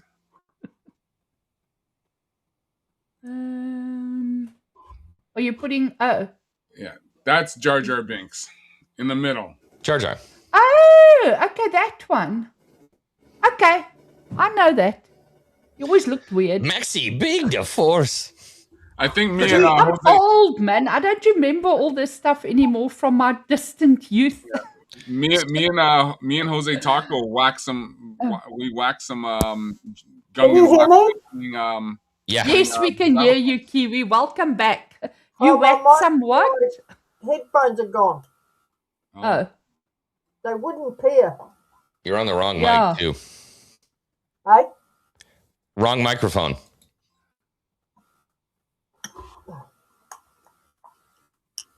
Okay, what were you saying, Colhauser? No, I said we were playing. Me and Jose Taco were playing Battlefront last night, and so while we're on Naboo, we were taking out a bunch of Gungans with the rebels. Nice. Oh. We're playing Battlefront on PS4 5 because they have the PS, they have the collectibles, Battlefront and Battlefront 2. So it was fun. Yeah. Oh, yeah. I've got an interesting gaming question for you guys. Do you think, okay, we just, Kiwi. I'm going to just mute Kiwi for a second there. I love that song. Okay. I know that there's a big thing going on because they are talking about making all gaming digital. Yeah. So you won't actually own physical copies anymore. And right. I mean, that's already happened with DVDs. Because remember, we used to have DVDs and then it just all went digital. Yeah. For all the best intentions in the world of everyone wanting to own their physical media, do you honestly think that that is what is going to happen, or is everyone eventually gonna go? Because look, while a lot of people do want to own the physical media, and I totally understand that, because even now, the other day, I went and bought a copy of 300 that I saw at a thrift shop because my original got destroyed, and you can't always just find what you're looking for on streaming. It's not always there, because if they're not streaming it that month, you're fucked anyway. Yeah. So don't you think that eventually, for all the best intentions, it's all going to go to digital anyway, and people are going to follow versus not being able to play at all? Because, I mean, you're not going to cut off your nose to spite your face. The best example I have, a good analogy for what's happening with physical media, is cigarettes. How many people do you know nowadays who actually still smoke cigarettes? Too fucking my husband. Fucking barely anybody does it anymore. It's still available in stores, but everybody's vaping if they're vaping. But I mean, you know, it was very commonplace. It was the commonplace that people smoke cigarettes in restaurants. In the hotels, hospital, on the plane next to you. Everybody smoked cigarettes. That's why there's still an option if you book a hotel room to say non-smoking, right? That's a remnant of a bygone era. People don't do it anymore. That is how I feel about digital media and physical media. The problem with digital-only media is that a company can decide whether or not you're allowed to consume it. That's a problem. That's a big red flag. So if I want to watch The Rocketeer, love The Rocketeer, favorite movie of all time, right? If I only own it in digital, one day Disney can go, we don't align with the values of The Rocketeer anymore, and they can delete that from your library. And you don't own it anymore. Whereas if I've got the DVD and I own a DVD player, I can just go and play it. But what I'm saying is that despite what we want and whatever, and despite all our best intentions, if the big companies just stop selling physical and only sell digital, gamers are going to go that option because that's all that's left. They don't have a choice. Yeah, exactly. So eventually these fuckers are going to win anyway. And you're not even going to get your money back, even if they delete it, because you bought it, and they're not going to give you a refund. So it's not really buying. It's just rent to own type. Not even. It's just... You will own nothing and you'll be happy. Own to rent, actually. Because when they decide... Like, I hear what you're saying. So can you see any way out of this? No. We're too far down the road, Anjanette.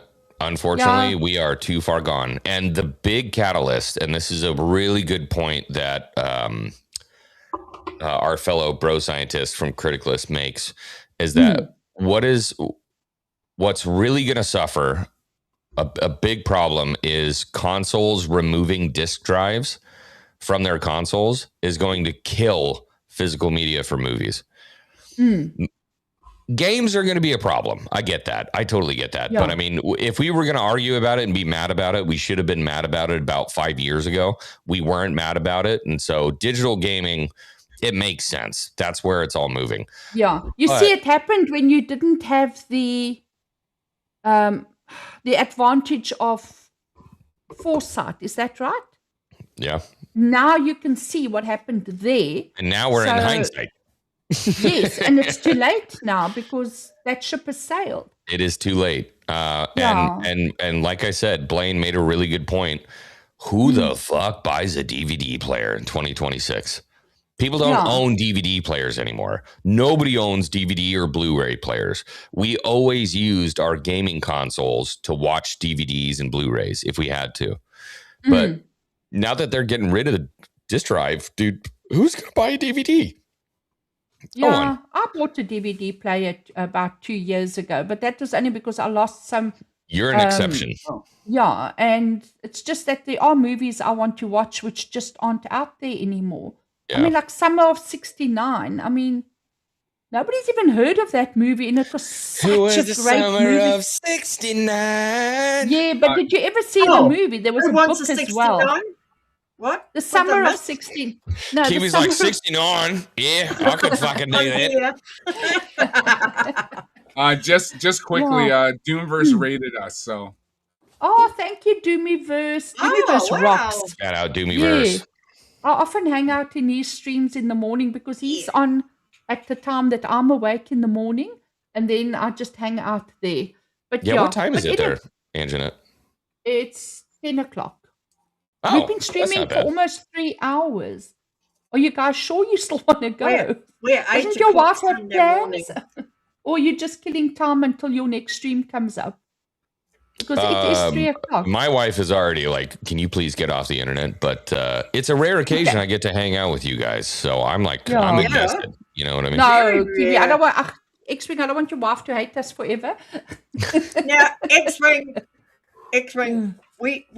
I had this argument with Beardo. Okay. Right. And I've had it with Anjanette and I've had it with Colhauser. Okay. Do you say H or do you say H? Nobody says H. Thank you very much. Fuck off. They do too. No, they don't. Hey, if you wanted to say H, you should have fucking won the war in 1776, but you didn't. You lost. Play this, Anjanette, what I've got down here. Put it up on the screen. Play that. I also don't say Z. No, we say Z. We say Z. Okay. Play I speak that. freedom. I speak America. Play, girl. It's on your side. You've got to push play. We don't say Z. What's going on here? And also, I don't understand why you guys don't pronounce the H in herbs. What do you say? You say herbs? Herbs. Herbs and spices. There's an H in it. You wouldn't say, I live in an house. Like, they're the ones. Say. But. See, I think you're still saying why is she acting like there's no unpronounced letters in her language? She's wrong. She's lying. English. She's phenomenally wrong. See, we say Z because when you had the sports car, the IROC Z, you don't call it the IROC Z. That sounds gay. So we say Z. Well, I don't have. I'm not rich enough to have a sports car. So yes, the same as the BMW. Z is a word. Z is a letter. Z is a word. We were taught Z. But I can still agree to disagree. But H, it's H, not H. B is a word. C is a word. That's another thing. H is a word. H. So's H. That's not a letter. H is a letter. H is a word. No. That could be something to do with roof replacement. I went over and I checked it out, and I found that the Z's were good and the H's were fixed. Oh, what do you say? Okay, seriously, dudes. That bombshell, 2 hours 59 and 20. What a stream, huh? Yeah, I know. I had so many topics, 3 fucking pages of questions, and I got to ask Paul, but it was fantastic. We chatted. Give me one more question. Let's end it. One more question. A good one. Okay, a good one. If your kid reviewed one of your streams, oh, fuck. what 1-star comment would destroy you the most?